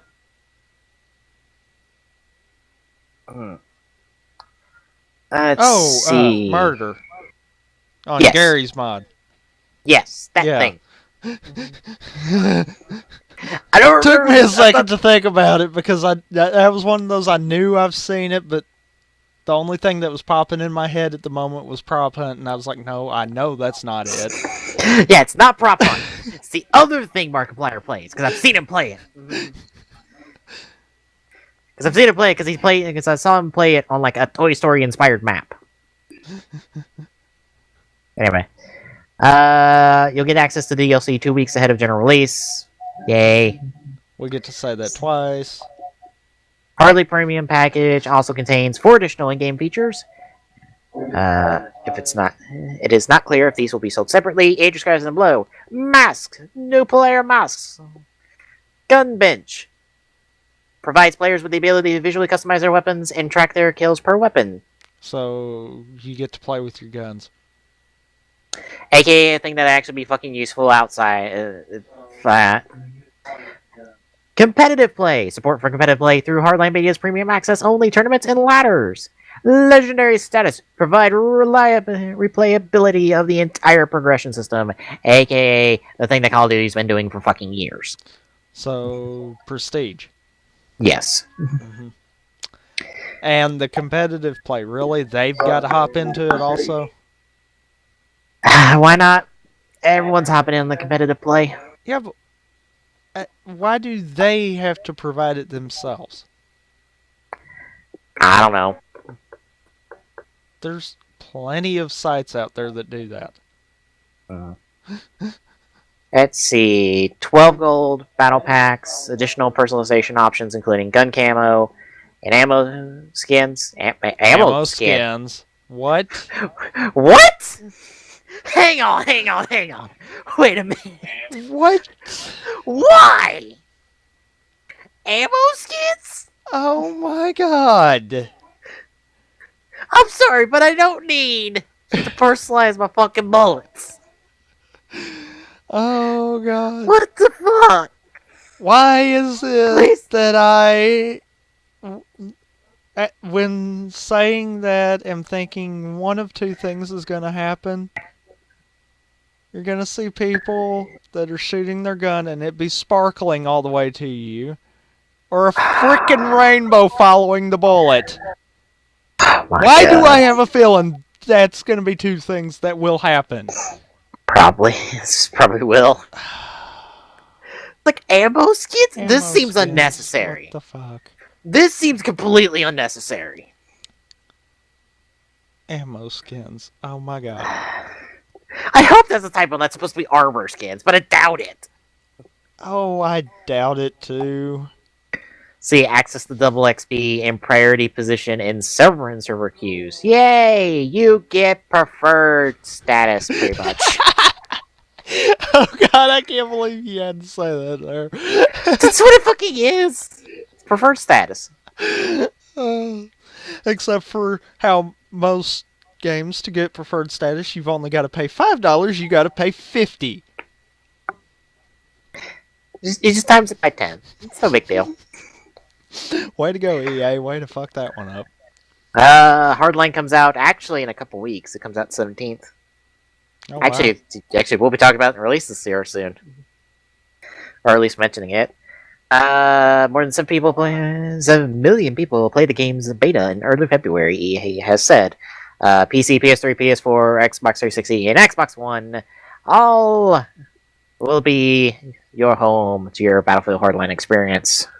And anyone that is getting a digital copy can preload the game.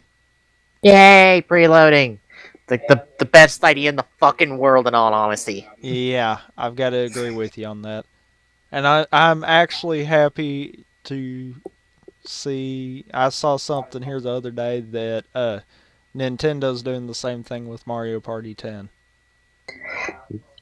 I might be watching a stream that has a big Mario Party 10 thing, if he can work it out. Jay Witz is trying to get a special Mario Party 10 stream when it comes around to launch. just to kind of show off the game because he's been doing like a through the years with Mario Party with him and his girlfriend, fiance, I think. I'm not sure which it is. It's one of those two. I'm not sure which. I know they live together. But Jay West is in talks with Nintendo to try to get something scheduled for Mario Party 10. He's trying.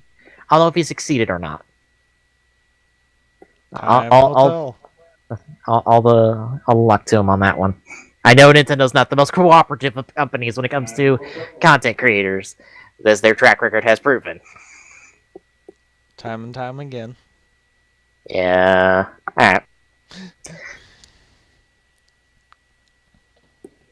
So yeah, but for Hardline being real confident in their game, being like, here's $50 of DLC, buy our game. Pay twice the price, it gets so much content. You'll play our game. Maybe. I don't know. I don't know. I'll have to see when that game comes out how good it is. Yeah. Because I don't know. When we played the beta the first time, that felt too much like Battlefield 3. I'm hoping they fixed what they wanted to out of that, but honestly, yeah, that was what I was getting out of Hardline, that first beta. I played in that early February beta, and I was playing the Hotwire mode. Probably not the best show off of that mode being on the same map that was in the first beta. Yeah. Yeah, probably not. I mean, it seems like fun, but it so needs its own, like, very open, very, like, just run around map. Because I feel that map's a little too constricted for it. Huh. Yeah, and the desert area might have been better, but I never got to try the desert area. Alright, well, let's talk about the thing that our title is named after. Let's do it. For those who didn't know, which I don't know how you wouldn't. I don't either. Five Nights 3 came out this week. And people been playing the shit out of it. And Freddy's actually not as big of a part in it as you would think. No, he's just a ghost. He's just, I'm gonna walk in front of your big window. I'll be honest, that is a lot more frightening when you're like looking at the screen. Well, looking at your little tablet thing and you just see him walk by and you're like, wait, what the fuck? What? Where? Where? Like, it's better that you don't know that the Phantoms can't kill you. Because you're like, the fuck? I must say, the jump scares are far more... I wouldn't say scarier, but they're a lot more in your face this time. Yeah. And except the funniest thing, and I know this is kind of strange saying that something was funny about a jump scare, but it was actually in one of Markiplier's videos. Oh, is it the Foxy thing? Uh-huh. Oh my god, that was hilarious. That was funny. He knew it was going to happen. I guarantee it, everyone that was watching that video at that point knew it was going to happen, but it's like, okay, what the fuck? You're just going to sit there. What? It's like, well, you have to reboot the ventilation before I can attack you. It's like, why? Because I take out the ventilation. It's like, fuck you. Fuck you, game, for being intelligent. Oh. And a dick. And when he got the bad ending, I don't know if you saw what he was saying after he got that or not, but really Markiplier makes a very valid point with 3. It's not as much luck-based as the first 2 were. Oh, yeah. Yeah. This is more strategic. Like, you have to know where to send him to keep him away from you and keep him out of the vents that could come right in on top of you. It's not luck based where you just have to kind of keep an eye, and when they move, you got to just hope for the best. Yeah.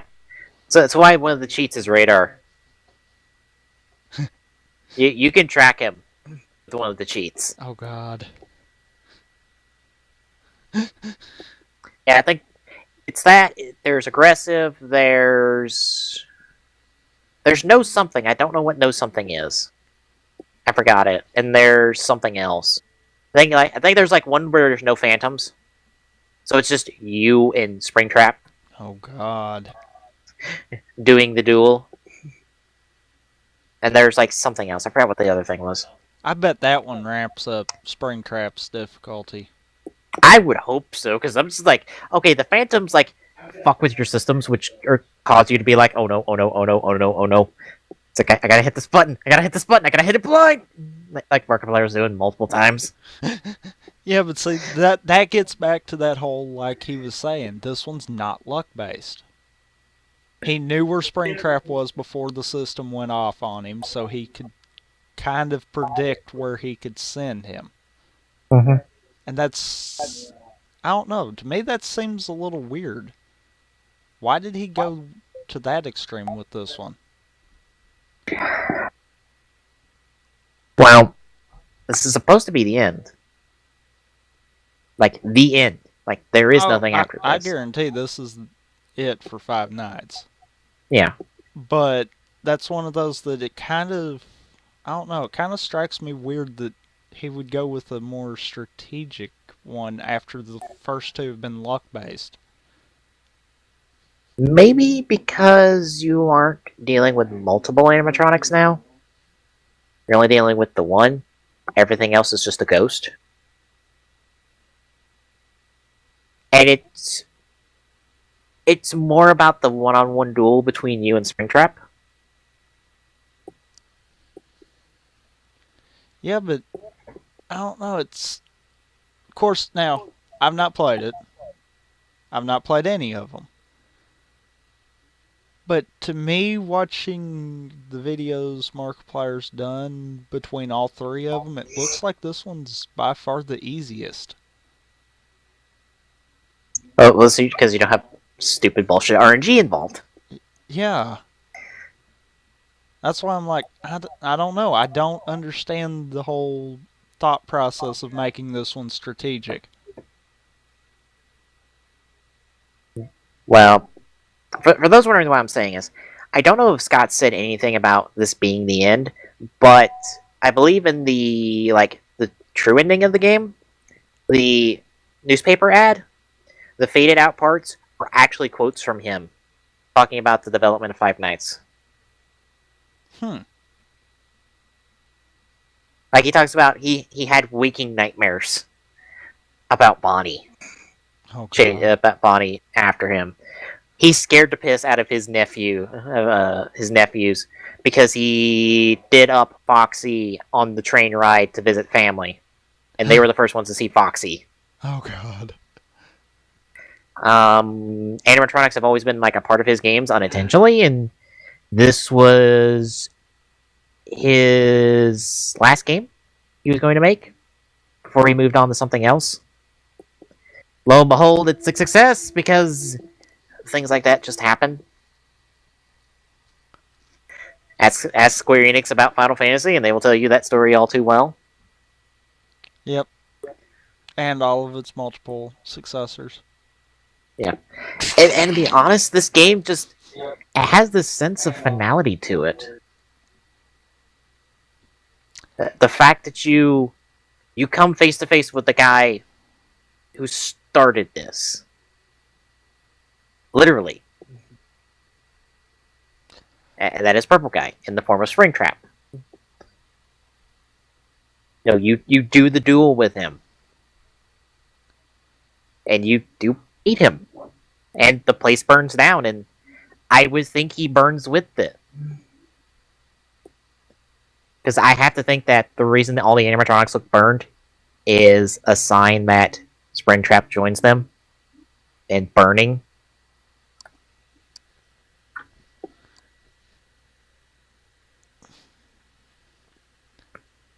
I mean, I know the article says like a few things were left untouched, which could be interpreted as maybe Springtrap lived. Maybe he didn't burn in the fire. Then again, we don't know how the fire started. True. Now, I have to That's think one of that those that I think if it's worded that way, that's one of those. This is more than likely his ending of it. But if he thinks of something else that could progress the story later, he could come back in and do it. Yeah. Because there's that open variable. Because like you just said there, it's assumed Springtrap is burnt with it. But there's no guarantees on that either. So that's one of those that it kind of could be up in the air. And perhaps that's kind of his way of doing it. Because, and I'm going to use this as an example because it really kind of happened. Look at Halo. The way they ended it, they could have ended right there. But the way they ended it, it looked like they could have picked up too, like they did. Yeah. So I'm thinking that might be one of his ideas there. It's like, I'm going to set up the ending to where it could technically be the ending, but I could come back in and do something if I ever wanted to again. I would bet we would see something maybe similar to this, but probably not exact. Yeah. And it's kind of odd talking about this because with the release date being confirmed for Metal Gear Solid 5, Hideo Kojima's went on record saying Metal Gear Solid 5 is the end of the Metal Gear saga. It is the end. Oh, we wow. are ending it there. and Kojima has the clout to pull that, I would assume. Like, if he's going to say it's the end, he will end it. Oh, wow. Been considering what where Metal Gear Solid 5 is in like the timeline of Metal Gear, I kind of understand because what other story is there to tell? Like, it's kind of assumed that Metal Gear Solid 5 tells the story of how Big Boss became the villain we know him as in Metal Gear 1. Like, that is the story. Like, it is the downfall of a hero. Is what Metal Gear Solid 5 is supposed to be. Assumingly. There are theories that say that the snake you play as is not Big Boss. It is somebody else. The theory varies depending on who you ask.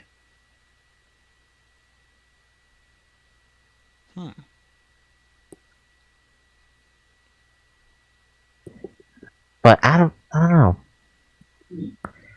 Like, this guy got me pondering, like, what is the impact Five Nights is going to have? Because we haven't had this franchise for long.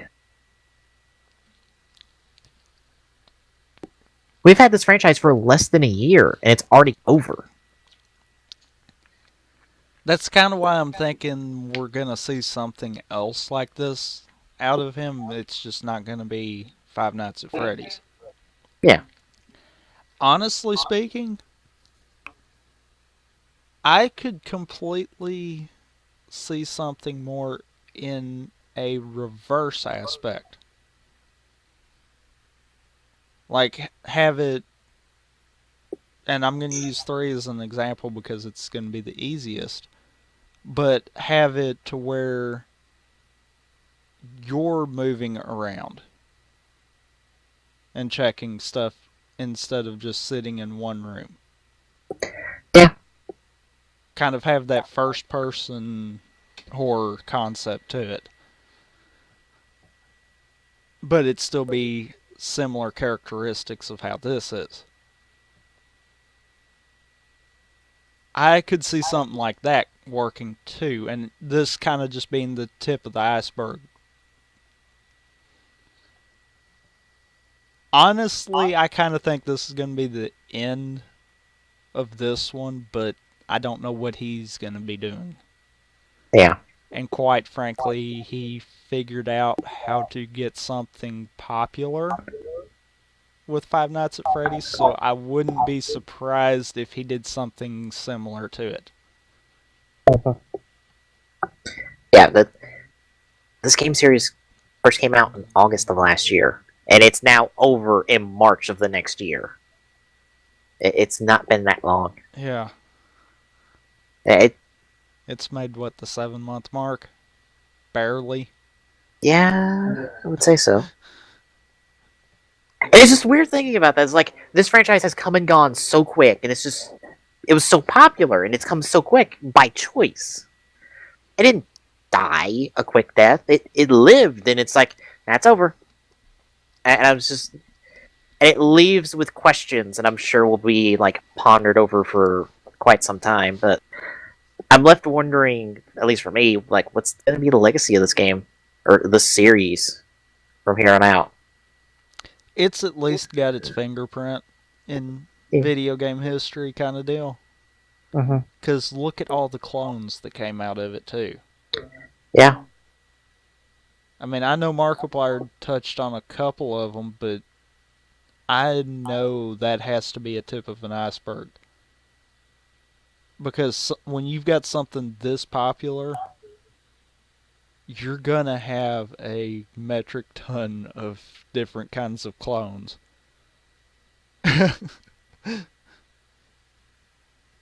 And I think that alone kind of says a lot.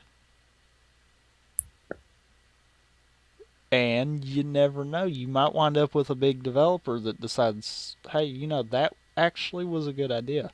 Let's try to expand off of it. Yeah, I'm really curious. Like, what are developers going to do now that like Five Nights is over? Like, are they going to like dig through this franchise to see what ideas they can do? What can they do? Or if they will do anything? Like, Five Nights. I say this: Five Nights may be over, but its legacy has yet to be forged. Yeah. Like, we have yet to see the true impact this franchise has had on the industry. I think next year we'll get a sense of it. If nothing else comes out, You because know, then we'll see how long. I just thought of another reverse aspect of this one too. What? The speed at which they came out actually was paced out pretty good for the type of game it is. Yeah. I don't think any of the big developers could keep up with something like that. It would have to stay kind of an indie based. Yeah. And I don't know. Also, hi, Cristobal. Yeah. I'm just curious to see what Five Nights will leave after it's gone.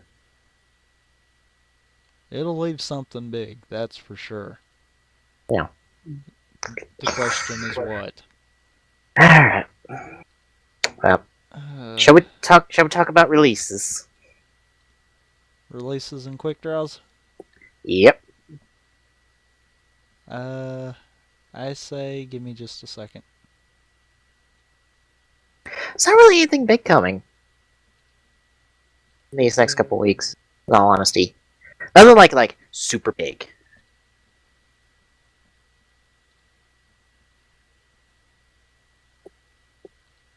Like the biggest thing I would say is a port. This is gonna be the first one we get to. Oh god. Which is kind of funny. I'm setting up quick draws right now, by the way. Alright, let's do this. Okay. We've got Assassin's Creed Rogue coming out on the 10th for PC. So for any of you who wanted it on a better thing than the last gen consoles, I guess, there you go. It's on PC. Have fun. PC, close enough.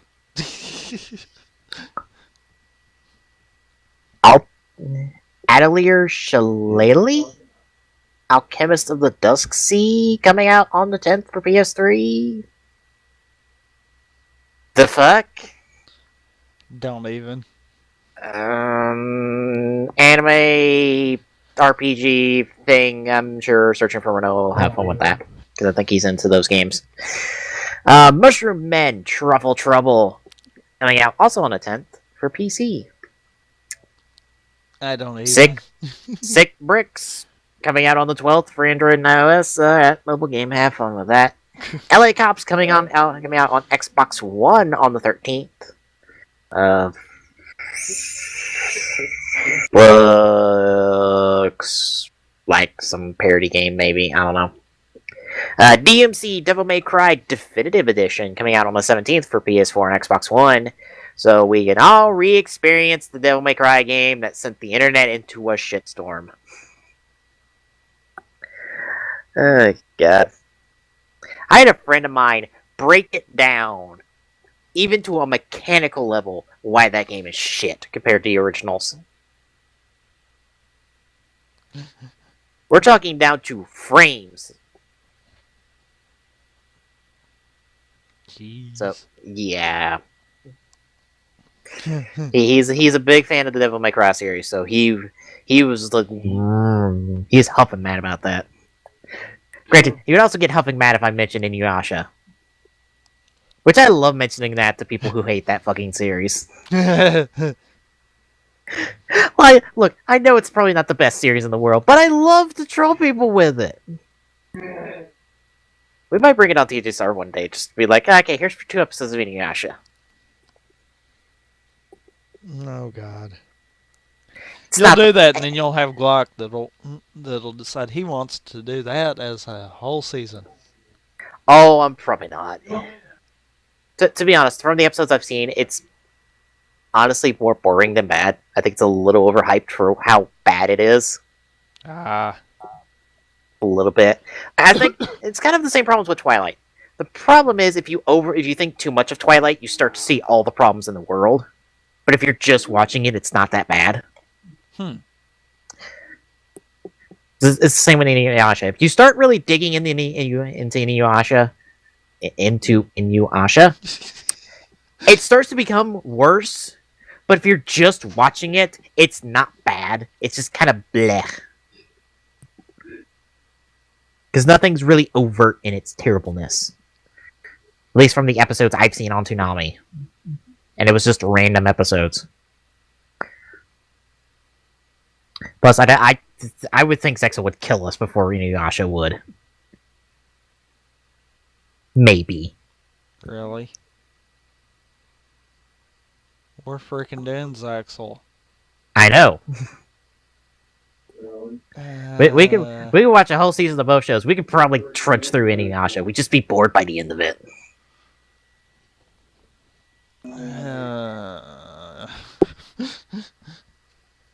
Alright.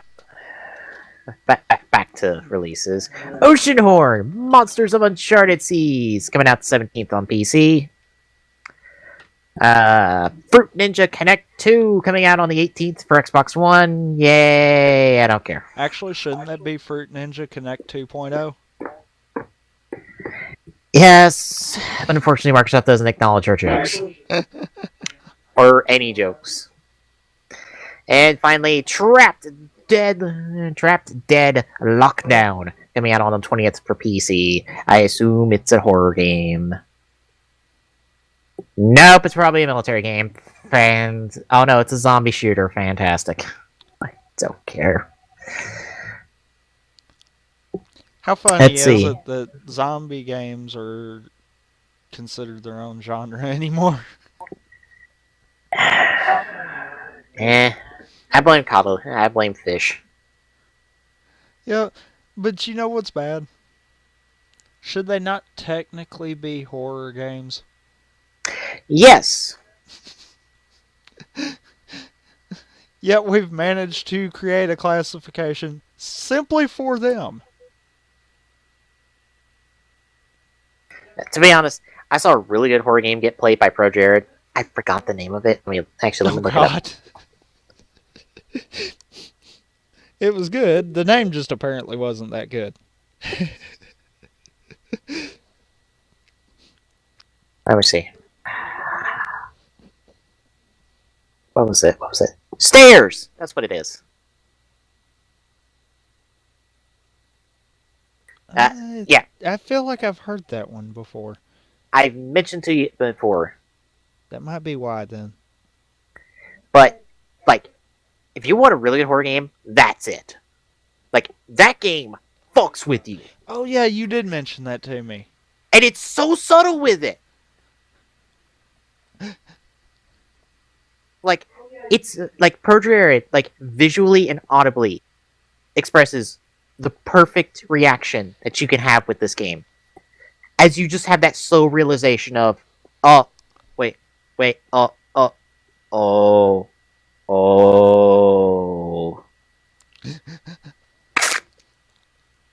Just that slow realization, you just got fucked. And now you're screwed. And you just have to play along. I don't even want to spoil it, it's such a good moment. I don't know, do you want to hear it?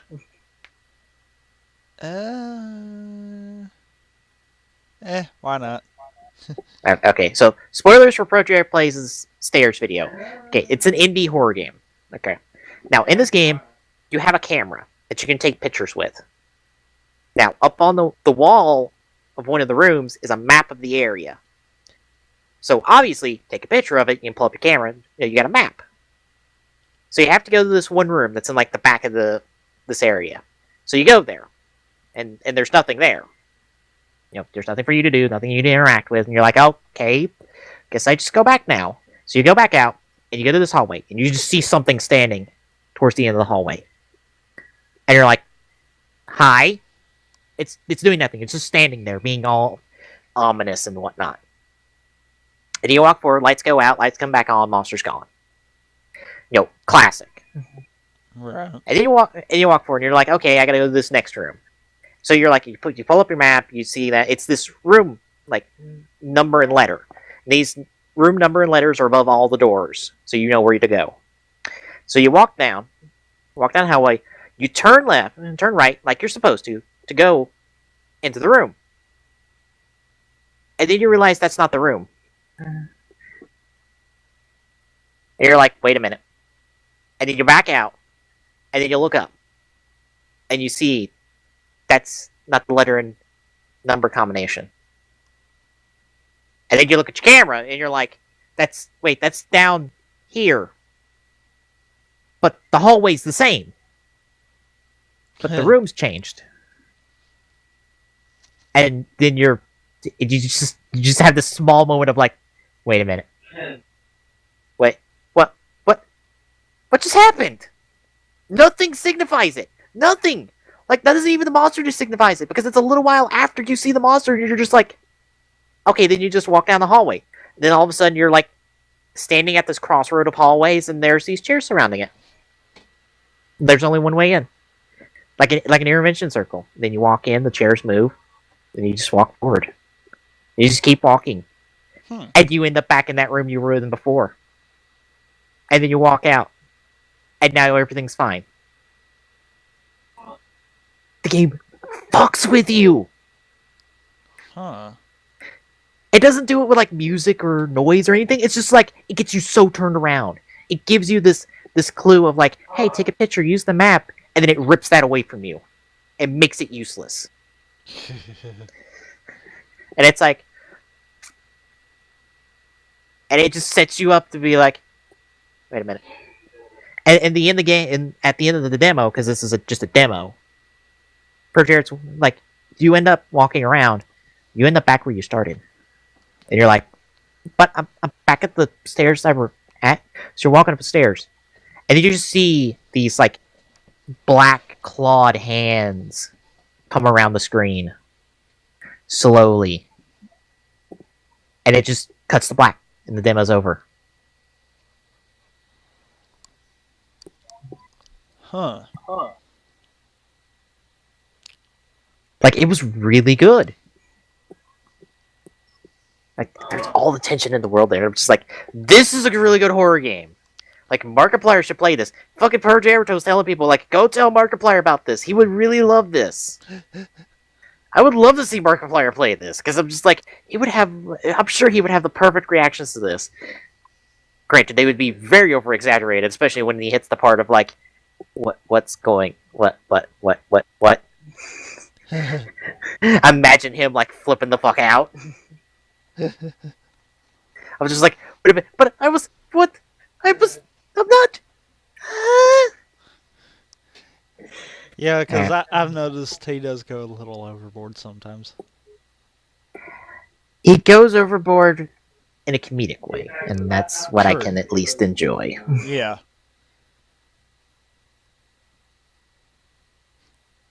Alright. I think we got a couple major things next time, but there's nothing for the week after it, so... I thought we had something we were supposed to be mentioning, like in that string right there. Well, we're supposed to be talking about Battlefield Hardline, but ain't fucking here, because Game Trailers doesn't update the fucking release dates, ever, when it's important. Not to mention, doesn't Mario Party 10 come out the 20th? Probably. I'm thinking that's when the release date is for it. Something tells me we're gonna need to find a new calendar of release dates, because this fucking shit just don't fucking work at all. Oh well. Let's talk about quick draws. I say let's. Mine goes out to the fucking new trailer for Arkham Knight, because goddamn it, I love me some Arkham Knight. My poster needs to hurry the fuck up and get here. That I get picked up from GameStop's Power Up Rewards. But apparently UPS doesn't want to update the fucking tracker. I need to check mine. Because I should have a good chunk of points. I have enough for a second poster. I thought about picking up the other Arkham Knight poster they put up, or at least another poster. Because I was thinking about maybe picking up the Last of Us remastered one, because it looks like a really nice poster. But the Arkham Knight one I'm picking up is I think the one that's the box art right now. I think. The other one is just an action shot of Batman in the Batmobile. Yeah. This is the new trailer that came out that had some clues in it to unlock some galleries for various characters. There was nothing really new from it, in all honesty, but this trailer does look really cool. So let's take a look. Let's. Start up the Arkham Knight trailer in 3, 2, 1, go. Do you have the Outside Xbox video for like 7 fan theories about the Arkham Knight? Yeah. It started with a meeting. I've seen that. Honestly, a lot of those Everyone theories are was there. possible. Scarecrow said he had a plan. That together we could take you out. And Gotham would be ours. Over my dead body. I believe that was the idea.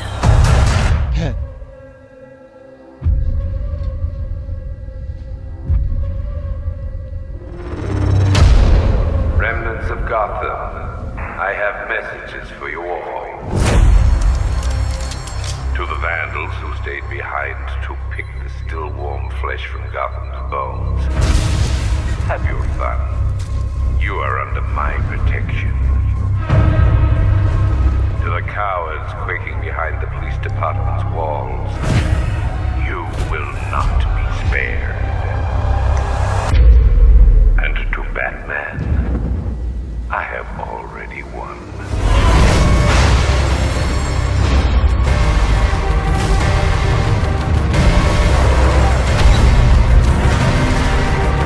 Emptied your city with a vial of toxin and a few threatening words.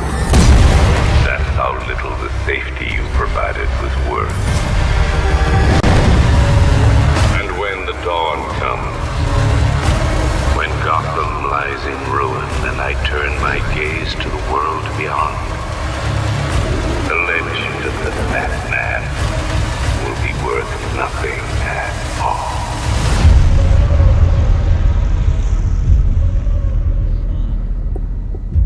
You know, I like how they turned Scarecrow from he's not that important a villain to hey, he's really kind of good. Yeah, that is awesome right there. Yeah. Like, Scarecrow has no fear for Batman now. That trailer was so good. I can't wait for Arkham Knight in like 4 months. It's fucking June. God damn it. Then you'll be playing that like all the time kind of deal. Oh yeah, I'll be giving like bi-weekly updates on that one. Being like, okay, Arkham Knight. I'll probably like get it, and then like the next TGS after it, I'll be like done with it. Be like, Arkham Knight's done. I beat it. It's like it was like how? It was like I beat it in like 3 nights. Yeah, and you'll do that, and then guess what? You'll have to do it again on stream. Oh. Yeah. Yes, play it again in 2-hour chunks as I attempt to not spoil the stories because I already fucking know it. And anyone who spoils it, they can fuck off a cliff because I'm like, I already know. Fuck you. Time out. Don't spoil it for everyone else, you dick. No one likes an asshole. Tell me your quick draw then. Mine's actually a 2-parter. Big shock. The first is going out to my beginnings of a very hurt wallet. Because I know where this is going to lead. I won't stop at the Smash Amiibos. I know what's going to happen. Well, welcome. I'm going to have to force myself to stop with just the Smash ones. Welcome to the life of a collector. But, anyhow, I, as of right now, have 7. 6 of those you guys get to see in our little pre-show. I don't necessarily know if I'm going to upload that to YouTube because that was just kind of a thing to kind of intro into the show. And may or may not become something we start doing before streams. Just depends. Yeah. I like the idea, but I don't know if we're going to pull it off every time or not. But I'm up to 7. What's funny is 4 of them was out of my original. Well, you're on the same point as me, even though we only share 2. Really? Yeah. Samus and Link? Yeah. I have no one else, I have nothing else in common with you. Oh, wow. What's the others you got then? Luigi, Fox, Mario, Pikachu, that's it. Damn it, you got Fox. Yeah. I don't want to pay $30 for it. I would tell you not to either. I saw one time on frickin' Amazon where it went down to $25. I would have been fine with that, but I didn't have the money at the time. It was like, damn it. Then I go back and look and everything I'm saying is 30. It's like, fuck. Yeah. Someone else saw that 25 and hopped right on it. I know that. It's like, mine! Mine. Yeah. But this is just a temporary. What I'm thinking about doing is building some kind of shelving and set it up to where the amiibo that's in its plastic container itself is sitting up against the back card that comes with them. That way it kind of looks like they're still in the package, but they're not, kind of deal. Yeah. That's just something I thought would be neat. They can take pictures of mine, do no, I just need to take pictures of like the shelving I've got and do a quick draw for it. I might do that for my next one if nothing comes up. Because for my amiibo shelf, I kind of get it set up like how if you clear classic mode, you've got the one you just cleared last mode with out front, and then like the expanding triangle out backwards. Ah, that's nice. In this case, it's just Mario up front, and then the other 6 like kind of behind him. I need to get my hands on a freaking Fox amiibo. Although, that one and Captain Falcon are probably going to cost me the most out of all of this. Probably. Especially seeing as how when I've seen Captain Falcon amiibos, they were higher than Fox. It's like... Do you follow Amiibo News on Twitter? No, I do not. I suggest you do. They keep you updated on restocks. Ah. They keep you updated on restocks and sales as soon as they happen. So that's how I found out about the whole Amiibo news, or the Amiibo rumors that are floating right now. The hopefully Amiibo news. Yeah. Jigglypuff and Greninja on their way with fucking Splatoon duo, because fuck it, we're gonna put Amiibos in all our games. I know with me, my primary focus is getting the Classic Smash roster. So I'm working on it anyhow. But I'm sure eventually I will wind up getting all the Smash and probably all the Amiibos that are coming out. As long as they don't all wind up being discontinued.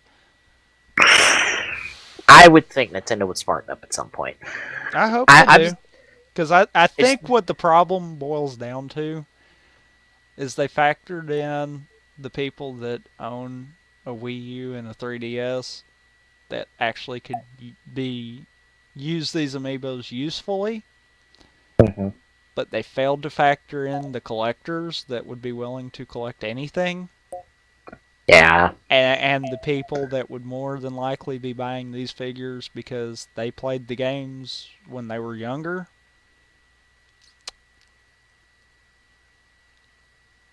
It's one of those that, yeah, Nintendo caught some of that, but they did not factor enough. Because, I mean, like, how many are discontinued right now?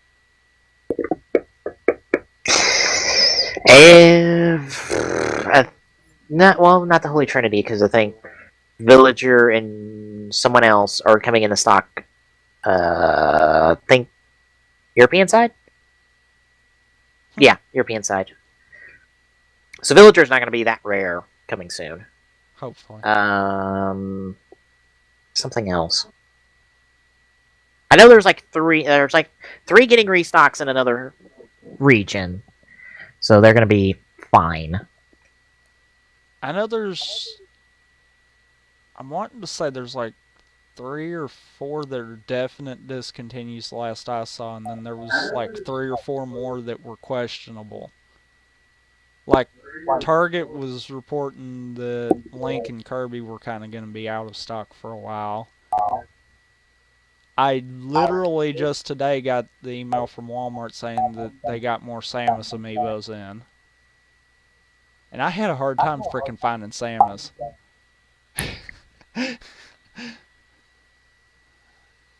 I got $20 in. I might go out one day and see what I can pick up as an amiibo. I might just pick up like one. I don't know who. I'll just like go to Target and see who's available. I think some are getting a price drop. Yeah, Donkey Kong and Yoshi, I'm wanting to say, was the other one. Are both down to 10. That's the 2 I've heard of. Now, I don't know if there's more or not. There might be. I haven't looked into it. All I saw was one article that mentioned it, and there was a picture of Yoshi, and I didn't look any more into it. I bet the other one is Yoshi then. Sure. But I know Donkey Kong is too. What's funny though is it must have happened the same day that I picked it up, because when I was at Walmart it rang up $10 and I was thinking, okay, that's weird. That shouldn't have been that low. Yeah. And it was the next day I found the article saying about Donkey Kong, and I'm betting it was Yoshi. Went down to 10. And I was like, oh, okay, that explains it then. Hmm.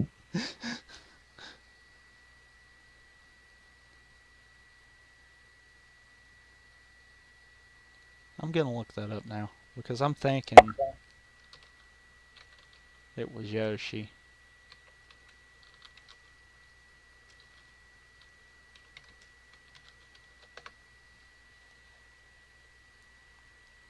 Oh, three of them. Peach, Donkey Kong, and Yoshi. Oh. Let's see if I can find Donkey Kong and Peach for 10, then pick them both up. I didn't realize that.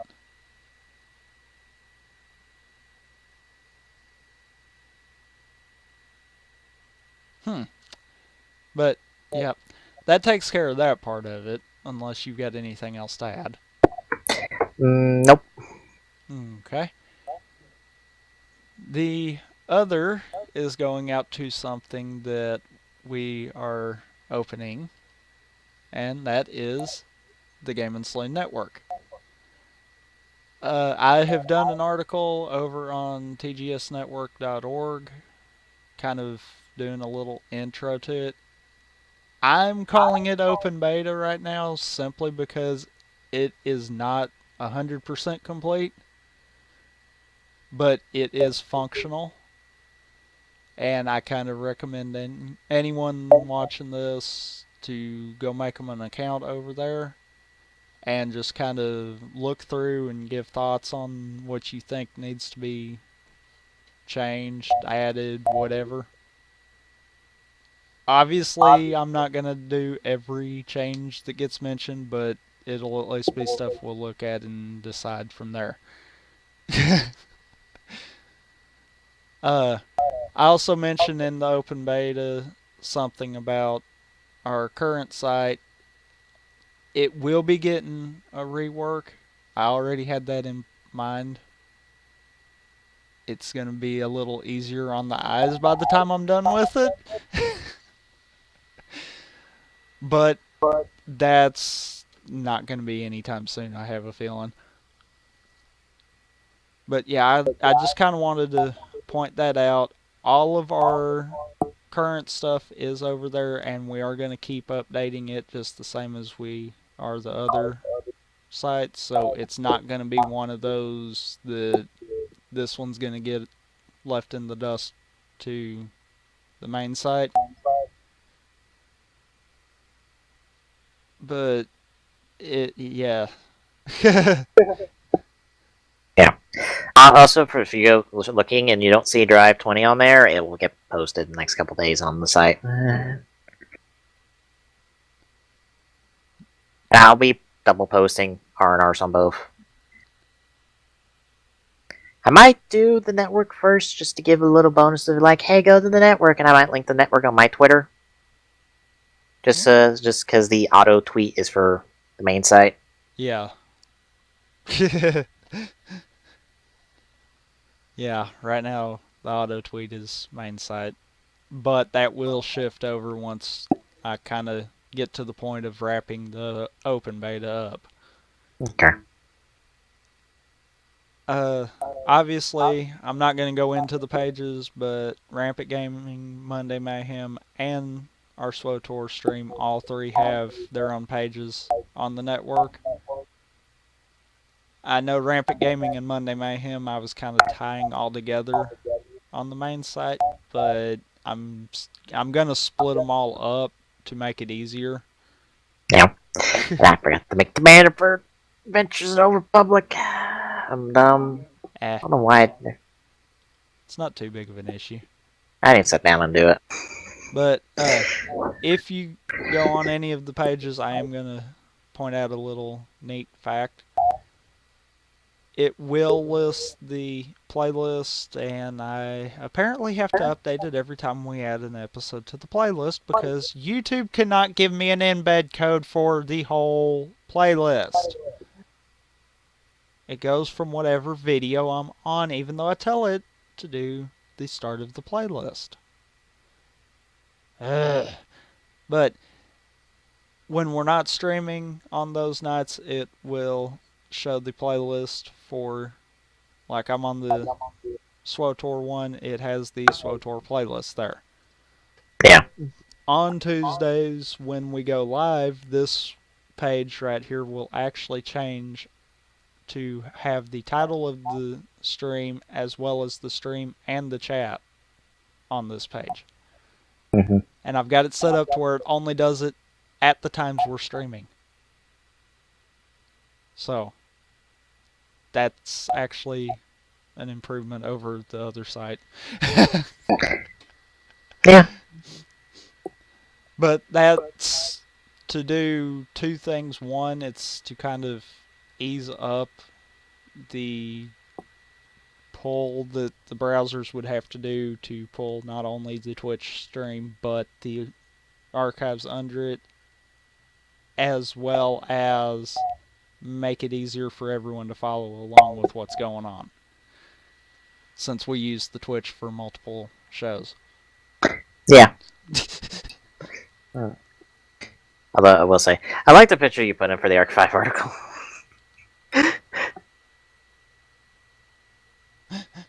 Such a happy moment. Also, Breeze, to answer your question, you're watching the stream, so obviously no one is watching. See, there's one person watching. Not to mention, we stream because we can, and Yeah. either way, it goes up on YouTube, so anyone over there can watch too. Yeah. But we may not be the most popular people in the world, but we love doing it, so... Even if no one watches, we shall continue to stream. Yes. And I also love the picture because of what I showed you before. That clip from this recent episode, Arc 5, it's like, hey, this happy moment! Here's the clip from this recent episode. Oh. Things have changed in 46 episodes, haven't they? Oh, yes, they have! Yeah. Oh, my God. But, yeah, I highly recommend anyone go make them an account over there. If you already have an account on TGS, tgsr.org, the same account will log you in on TGSN. If you don't, it's super easy to make an account because in this day and age, most people have a Facebook, Google, and or Twitter account. So you can log in with any of those and make an account that way. Yeah. But yeah, that's about all I'm going to spout out on it. I kind of want everyone to go in and play around and look for themselves. Yeah. I'll work on a banner for Adventures in the Republic. It might be something a little simple. I don't feel like doing anything like too extravagant. Because you saw how I watered down the Rampant Gaming one. Yeah, it's because when I get extravagant, things get time-consuming. I'm like, no. I'm going to do something simple. Just something simple. Something nice and simple for our